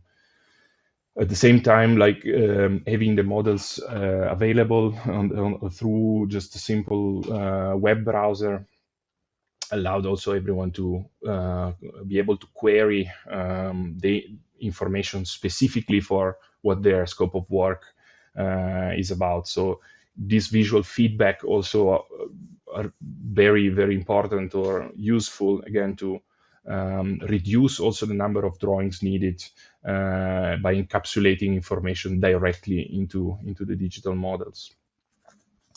One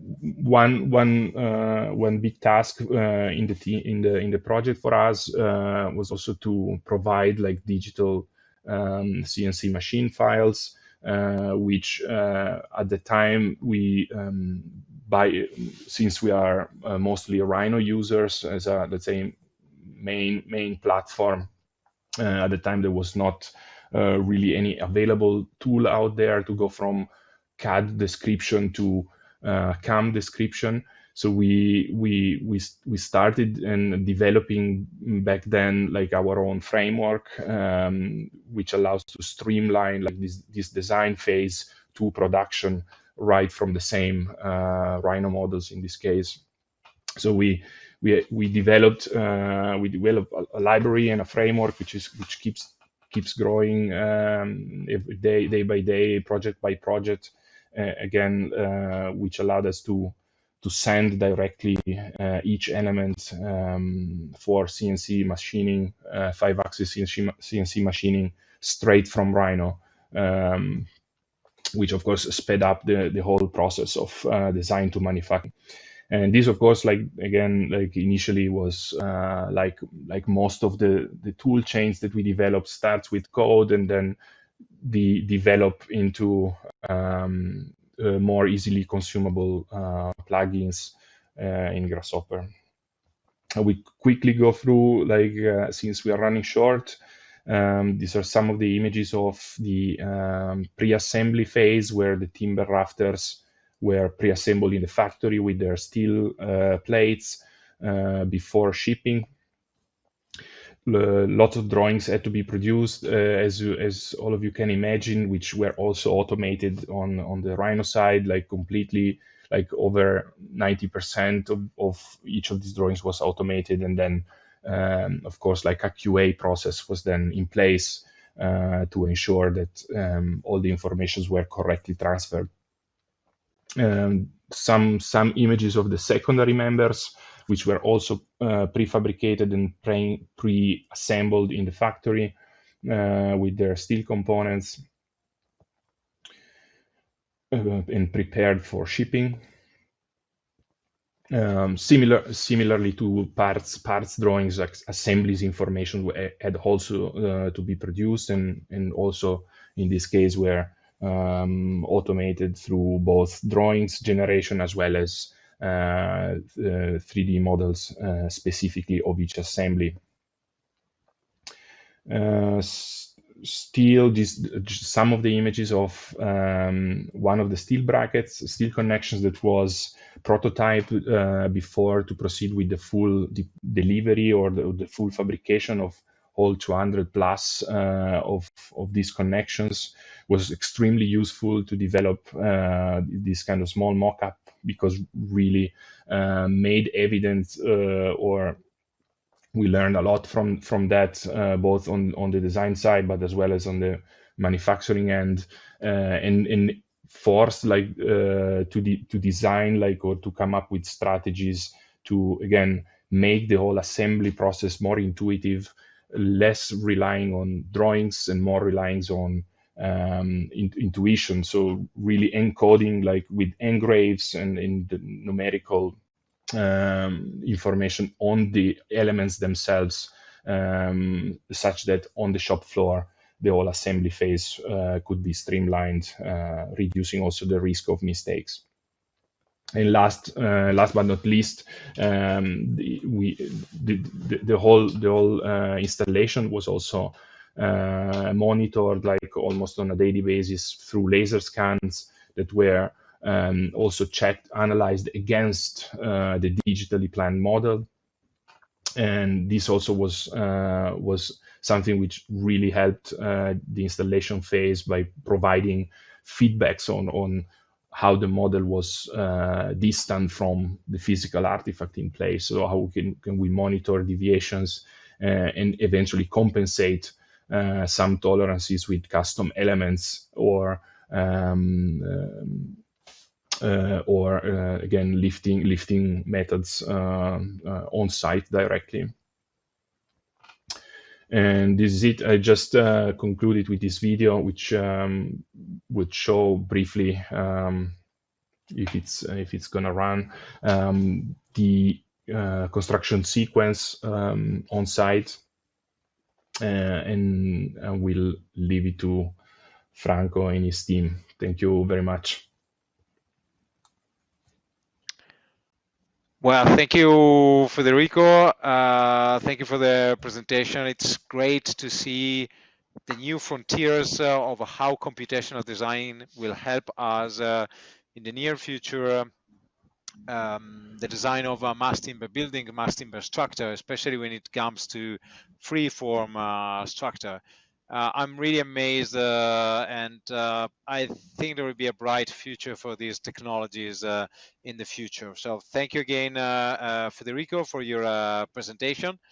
And now, but please, Federico, stay with us because there will be the round table in a few minutes. But now we have we fly again to North America. We're flying to Toronto, and we're going to meet Luigi Ferrara, who is clearly who has clearly Italian roots. Benvenuto, Luigi.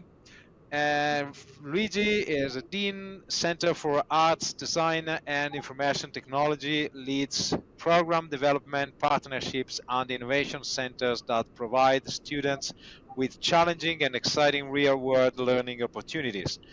I met him in Toronto last year a couple of times. The first time was when they co-organized a Mass Timber conference. I think one of the very first ones in Toronto, conference about Mass Timber. And I'm very excited because he is going to show us what they've been working on for many months, and I look forward to hearing from you, Luigi. The stage is yours. Thank you, Franco, and it's an honor to be here, and it's wonderful to see the presentations that have been given, and they're super instructive and super interesting. Basically, George Brown College has established our new Brookfield Sustainability Institute.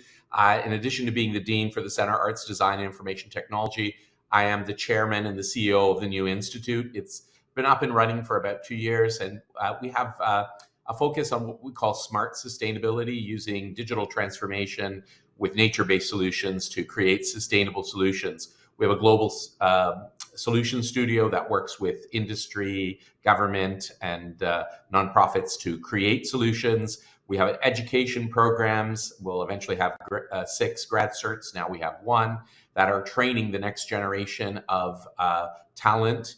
And we also have an observatory, and the BSI Global Mass Timber Database is the anchor first product of our observatory, where we are developing databases with knowledge so that we can share knowledge about emerging solutions that are impacting the climate agenda. So as you may know, our college is building a very important 10-story institutional mass timber building that's net zero carbon, called Limberlost Place. And we thought immediately, let's start collecting all the examples from around the world, and let's build a database that can inspire and help people create these kind of buildings. But to do this project, it really involves a whole team of people. And I think that's one of the unique things about what we're doing at the Brookfield, is we have a League of Innovators from around the world. We have the core staff. We have the faculty from institutions around the world, and we have students at the undergrad, grad, and PhD level working with us. And so for this project, as you can see, we had a whole array of staff, experts, and students working to build what would be a difficult thing to build in any case. So the database, you're getting a soft launch of it. Its official premiere is in October at our Woodworks conference, which is the second Mass Timber conference that we're running this coming October. But the exciting thing is that we have it up and running, and we're actually looking to partner with people to add to it. And so I'll go through it, but I encourage you. The whole thing has been imagined so that practitioners, developers, engineers, architects, fabricators can add examples, and so we can grow. Currently, we have about 700 examples up, but we hope to grow that very quickly. And the purpose always is to spread awareness, to help clients understand how easy this is to do if they get the right leadership and knowledge, as other people have talked about, to share that knowledge and to inspire further creation. We know that the market has been growing and will continue to grow. I think mass timber is the new steel, and design for manufacturing and assembly is really the solution to the affordability crisis that we are facing generally. Obviously, sustainability is driving the use of wood. Regulations are incentivizing sustainable building practices. If done well, design for manufacturing and assembly can really improve the cost efficiency. And obviously, buildings that are built in wood have a unique design and a unique impact on cognitive and user and behavior satisfaction, as well, as we are learning. So what we're trying to do is have a global database. There were databases in North America and other countries, but we're trying to get them all into a global database that would have rich information. We've started with 20 data points, but we've recently partnered with the Canadian Wood Council, and we want to increase the 20 ultimately to 100 data points for each project. And that it would be a centralized source. You could just go there and find all the information that you need. And then it was designed for accessibility. So the site has got AODA principles and everything. It's very simple, easy to read, and even a member of the public could educate themselves and learn about mass timber by perusing the site. It is already, we started to develop papers and publications that are mining the database, understand specific things about mass timber, sort of hot spots in the world. What type of projects are happening versus others? Like, are they happening more in institutional, residential, or, is there an emerging trend in commercial? So the database is seen as a living tool, which would always be mined for knowledge and information. So as I mentioned, we're getting close to 700 entries. We have scattering from around the world. Obviously, we need help in Africa to add more, and in South America and in Asia, but we've already started to make a benchmark and get projects from all over the world. And we have two methods of navigation. We can navigate, by a map, so you can find projects pinpointed around the world. But then we also have like a visual navigation with filters that enable you to just look at projects, very much like you're looking at real estate villas, say, in Leonard Luxury Real Estate, where you can look at great projects and just pursue them by their visual appeal. And we have advanced filtering options that let you look at things by where they're from, which continent, what type of land use the structure has, also by the structural materials that are used, and eventually also by cost of the project as well. And we see this as really a useful thing because we see it as a revenue source for all the people that are in the database. As clients, etc., are looking for solutions, they're able to connect and look and find who are the practitioners that have the solutions and who are the construction companies that are able to deliver. So we really hope that this becomes a way of accelerating revenue to the industry at large. And as well, we have a process. We've designed this so that you can submit your own building, and it comes through, we review it, and then we approve it, and it's added to the site. So we're hoping that in the next year or so, many consultancies, many firms and there are probably people in this audience today who could already start because it's working and help us test it and get their projects into the database as well. I'll give you an example. This is our Limberlost building. As you see, the page is, this is a page that is scrolling. We have a link in the chat, I think, that my colleague Jacob put, so that you can actually go in and peruse the database. But it starts with visual imagery.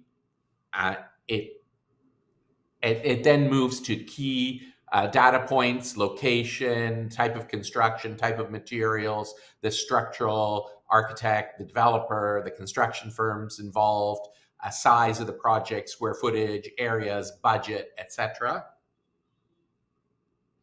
And then it has a whole gallery, but also resources, links, papers, and other things that you can peruse. So we're going to hopefully over time create more and more video and animation and model assets that can be added into the database.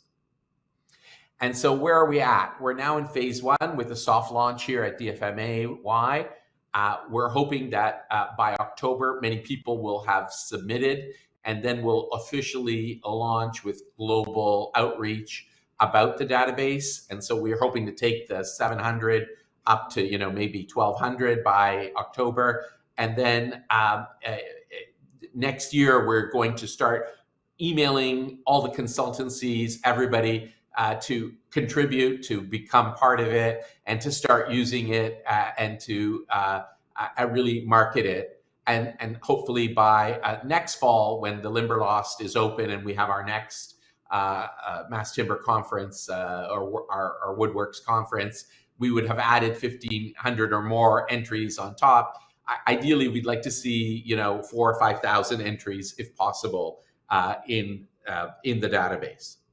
And we're also developing databases on other topics. So topics like we're starting now a climate positive neighborhood database and a transit oriented community database. So over time, all of these databases will create an observatory of sustainable practices and what I call key formats that deliver on the sustainable development goals. And so that there's adequate information about what's out there, and also helps you understand what further development and innovation is required to get us beyond this. And the idea is to engage you all and to have you all participate with this process, because this database is open and shared with everybody.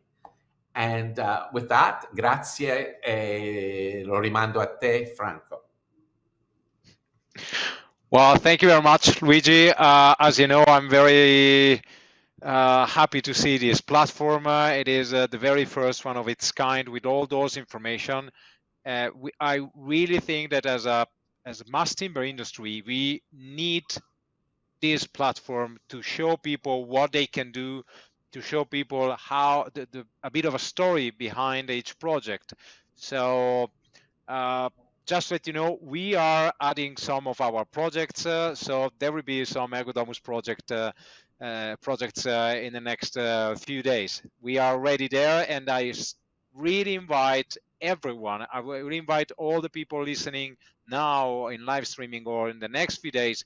Please add your projects and let's work together to have more than 1,200 projects when it will be time for the big launch in September, October. And I'll be there in Toronto when you will be when you will do that, Luigi. I'll be there for sure. Thank you again, Luigi. I don't know if you can stay with us for the roundtable. I know you have a very busy day, but thank you again for your presentation. And now it is time to move and to introduce the last guest we have. It is not a speaker, it is something more. I call it the +1, which is Piotr. We fly back from Toronto to Poland. We're going to a beautiful city called Torun, a city I visited a couple of weeks ago when I met Piotr in his country. He will be the moderator. He will be the guide for the next 25-30 minutes. So please, guys, please, everyone, don't feel ashamed to write your questions, to add your comments on LinkedIn, and we will be very happy to read them and forward these questions to our speakers. Now it is the right time to ask, to say something, to ask what you would like to know about mass timber. Piotr, I didn't say anything about yourself, but please introduce yourself and say something about who you are. What I can say on my side is that you are a very open-minded guy and something we need in your area to promote mass timber. Grazie mille, Franco. It is really an honor to be here with you. My name is Piotr Brodniewicz. I know that you have some problems with pronouncing my surname correctly. That's why I have to do it myself. And I am a structural engineer, mostly timber engineer for the last 10 years. And that has been possible because I've been lucky to work in Andrewex Construction. It is a company that is based in Poland and concentrated for almost 50 years in modern timber structures, mostly large-scale glue-laminated timber. Lastly, more of light frame, modular, panelized.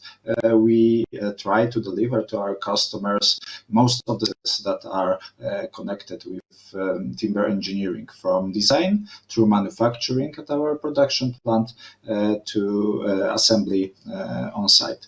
I try to engage myself in popularization of mass timber, light timber. I try to do some of the research. I'm right now trying to go to the end of my PhD work. It's also based on timber structures, hybrid timber structures.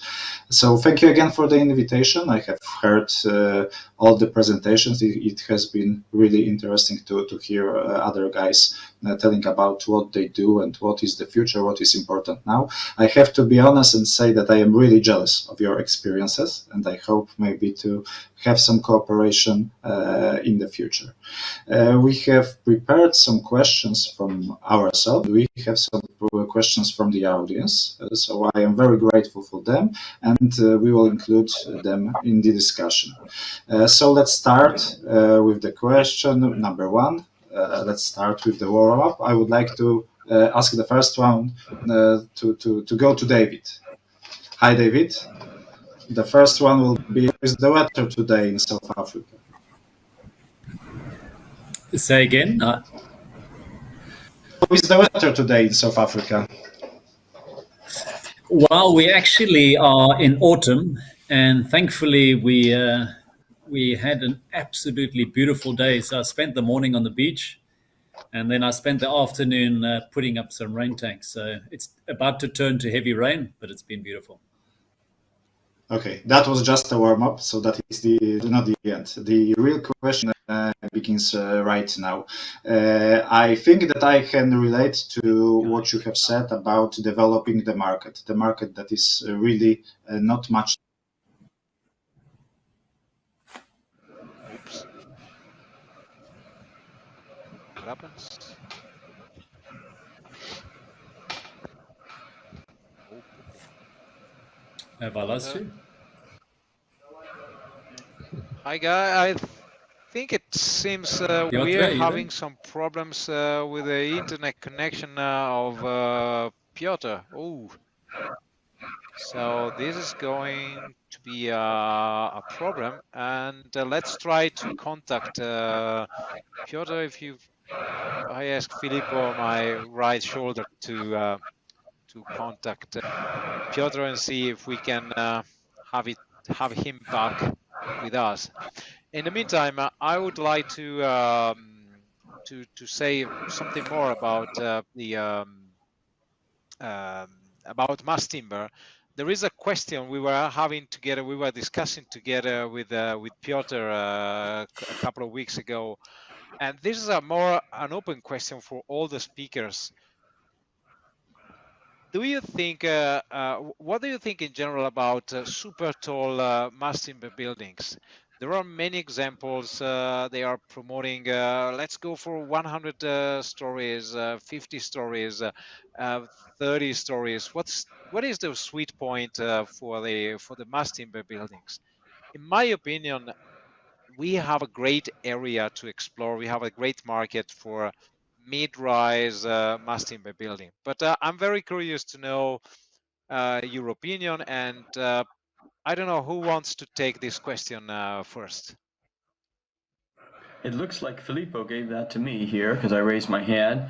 I think I'll make it succinct. I think focusing on super tall buildings is going to be at a detriment to try to replace the 2/3 of steel and concrete buildings between 3 and 10 stories, which are the majority of the projects in the world. I really think it's a mistake to focus on super high. You'll bring up people's concerns about fire and evacuation and all that. We're also dealing with members at the ground floor that are massive, maybe as much as a meter each direction. I would rather see us focus in the areas we have the most impact, which I would say is between 3 and 10 stories. Okay, well, I think we are more or less on the same page, Michael. Thank you for your comment. And I see that Piotr is back. So maybe no, not yet. Sorry. There is apparently we have some connection problems again. So who else wants to say something about the tall timber, the super tall mass timber buildings?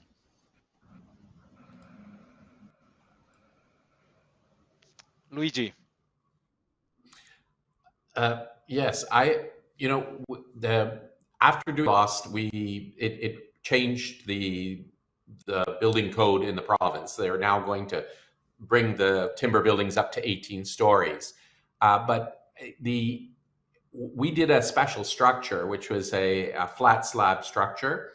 And from that, we released a paper. And then the paper was taken by others. And another group, a construction company and an architectural group, we were spanning 9 meters. They looked at spanning 12 meters with post-tension and concrete mixed with mass timber. And with vertical steel columns, they're looking at being able, through this hybrid technique, of building very tall buildings very cost effectively. And so I think we should always be looking at, how do we evolve and develop the knowledge? It really reminds me of reinforced concrete buildings in the early part of the 20th century, where each project is really helping develop what becomes more mass adoption of different technologies.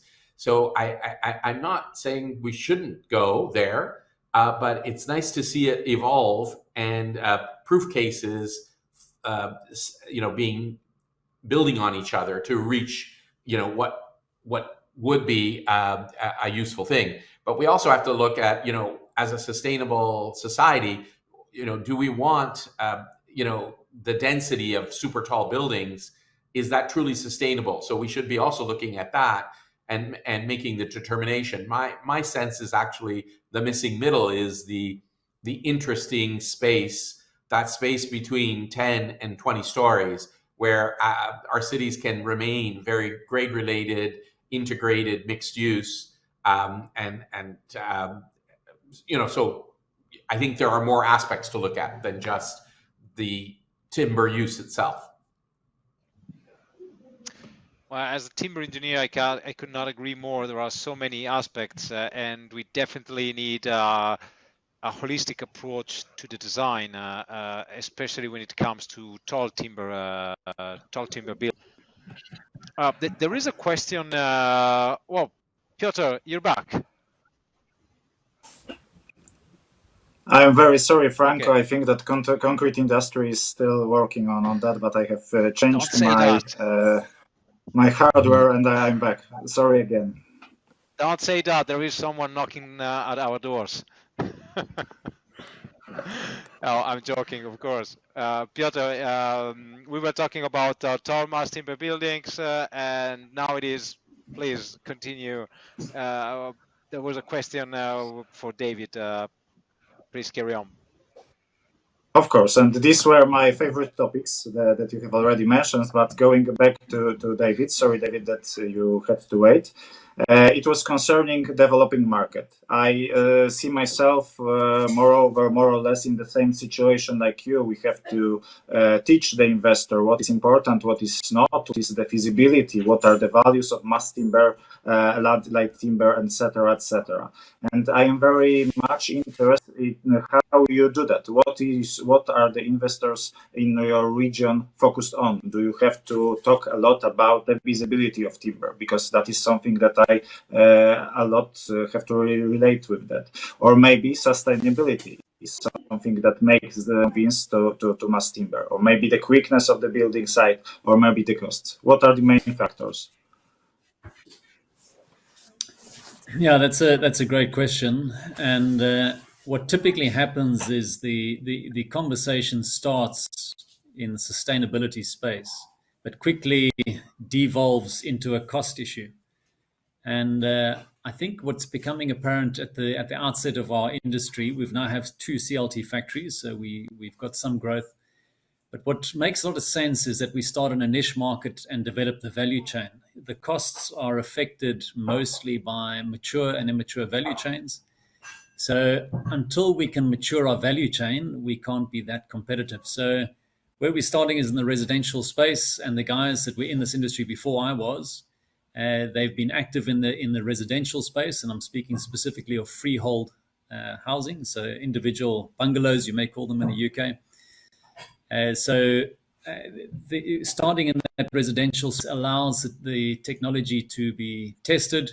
I was just speaking to an engineer just now while we were speaking online, and he was talking about a residential build he did, and that they had some challenges with exposed CLT, where the architect wanted a little bit of exposed CLT, and it used cork in other areas. So that learning is best done on smaller builds, smaller personal private builds, rather than the commercial space, where it can affect the sustainability of the industry in terms of its brand. So I think we're starting slowly, and I think that's the best way to start. And I've suggested that on the commercial builds, we partner with Europeans, Australians, or others that know our codes. Okay, thank you very much. That's quite interesting, and that comes to another question. But I'd like to ask any of you if you have any interesting thoughts, because.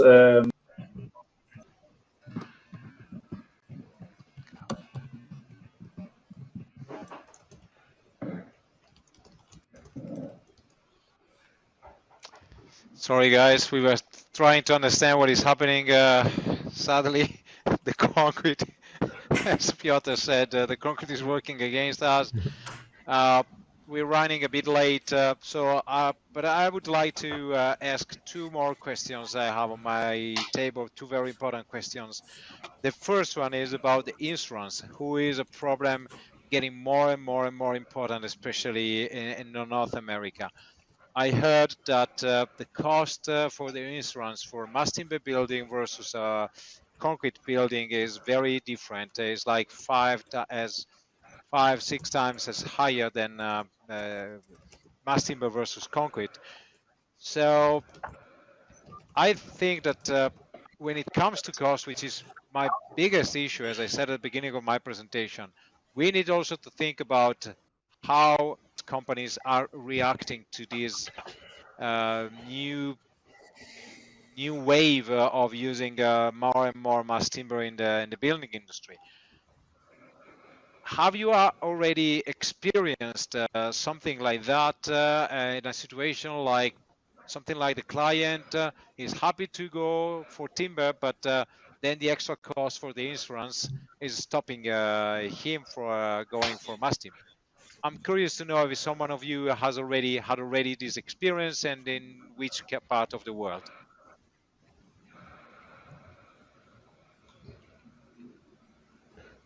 Well, Luigi, this is your area, maybe. Yeah.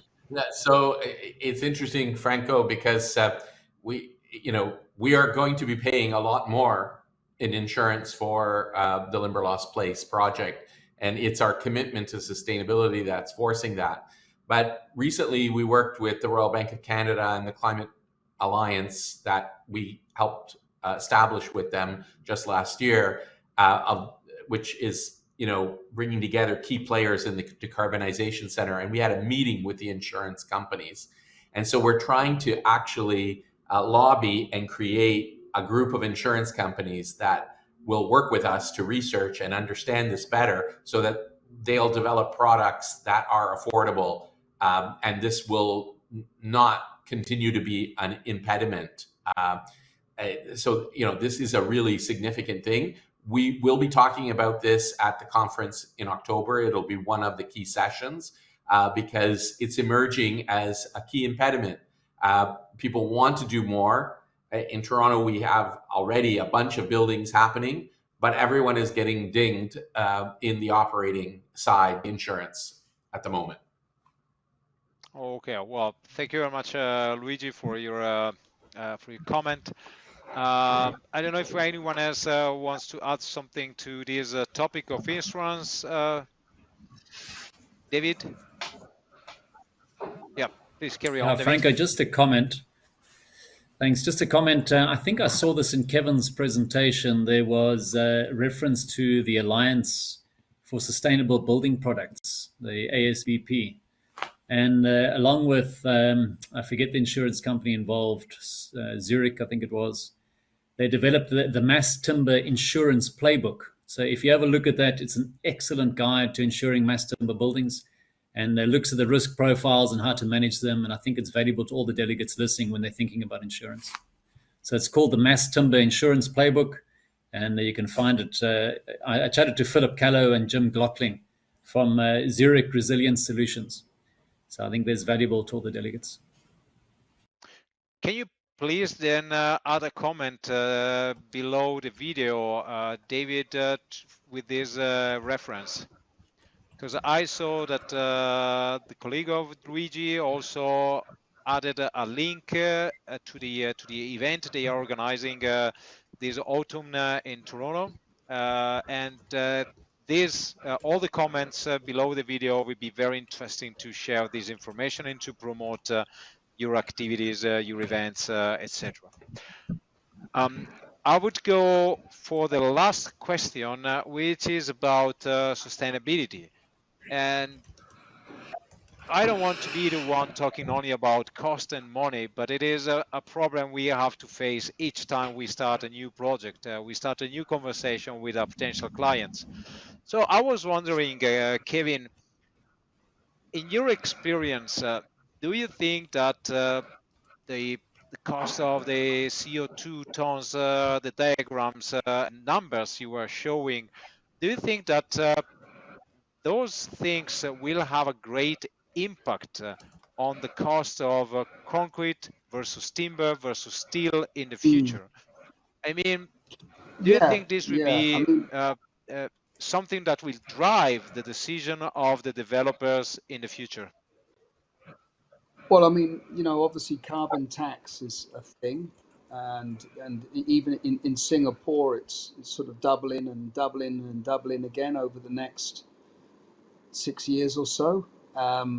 So obviously, I mean, we talk about design for manufacture and assembly, but we very rarely talk about design for manufacture, assemble, and disassemble. And I think that is one of mass timber's real attributes, is that it can be disassembled and reused. And obviously, you've been talking about connections, and obviously, there's a lot of solutions now around dismantling, but we still don't think about it to drive the way that we think about schemes, the way that we think about, using products in projects and thinking about what is the next life of that product and the next life of that product, because you yourself have talked about the potential life of these products being, well, you use the word infinite.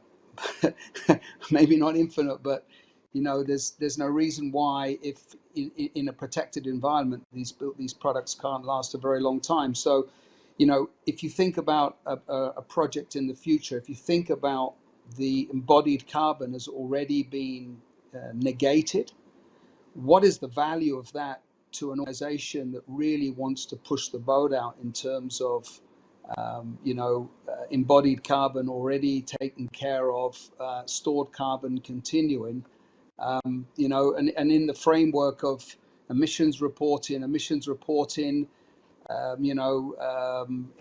carbon tax and so forth. A lot of it's still in the voluntary sphere, but it is moving towards the compulsory. It definitely for the bigger organizations. So I think it's I think the importance can't be underestimated, but there is a lot of question marks, obviously, and and a lot of the things that we've been talking about today. We've used the word siloed several times, but and we've talked about the relevance of large buildings and so forth. But I think a lot of it's got to be around scale. The unfortunate fact is that mass timber has makes a very small dent in the concrete industry. So in order for us to make a bigger dent, we need to really embrace and maximize the value of the fact that we do have, from 1,150 cubic meters of product, we can we're almost hitting 1,000 cubic meters of stored carbon CO2e. So I think we can't underestimate it, and I think it will be significant, and we've got to leverage it.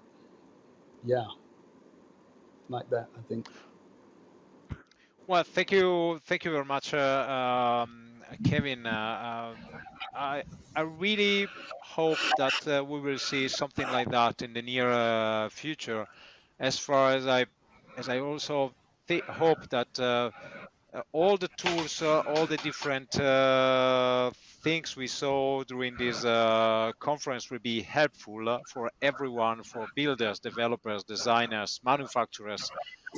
Very helpful to promote the use of mass timber in the future, and to go for a greener future, for a better future for all of us and our children. We're running a bit late. We started later, so I don't want to stay longer and to use more time, much more of your time.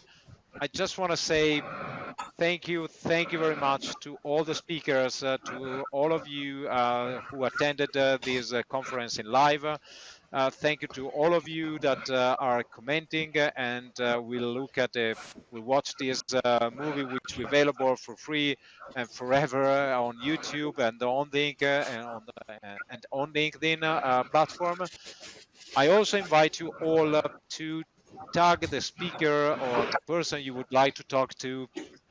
If you have some specific comments, we will try as much as possible to keep this conversation, to keep this post on LinkedIn like a hot topic. The more you comment, the more we engage more and more people to be part, let's say, of this community we've been trying to create for many years.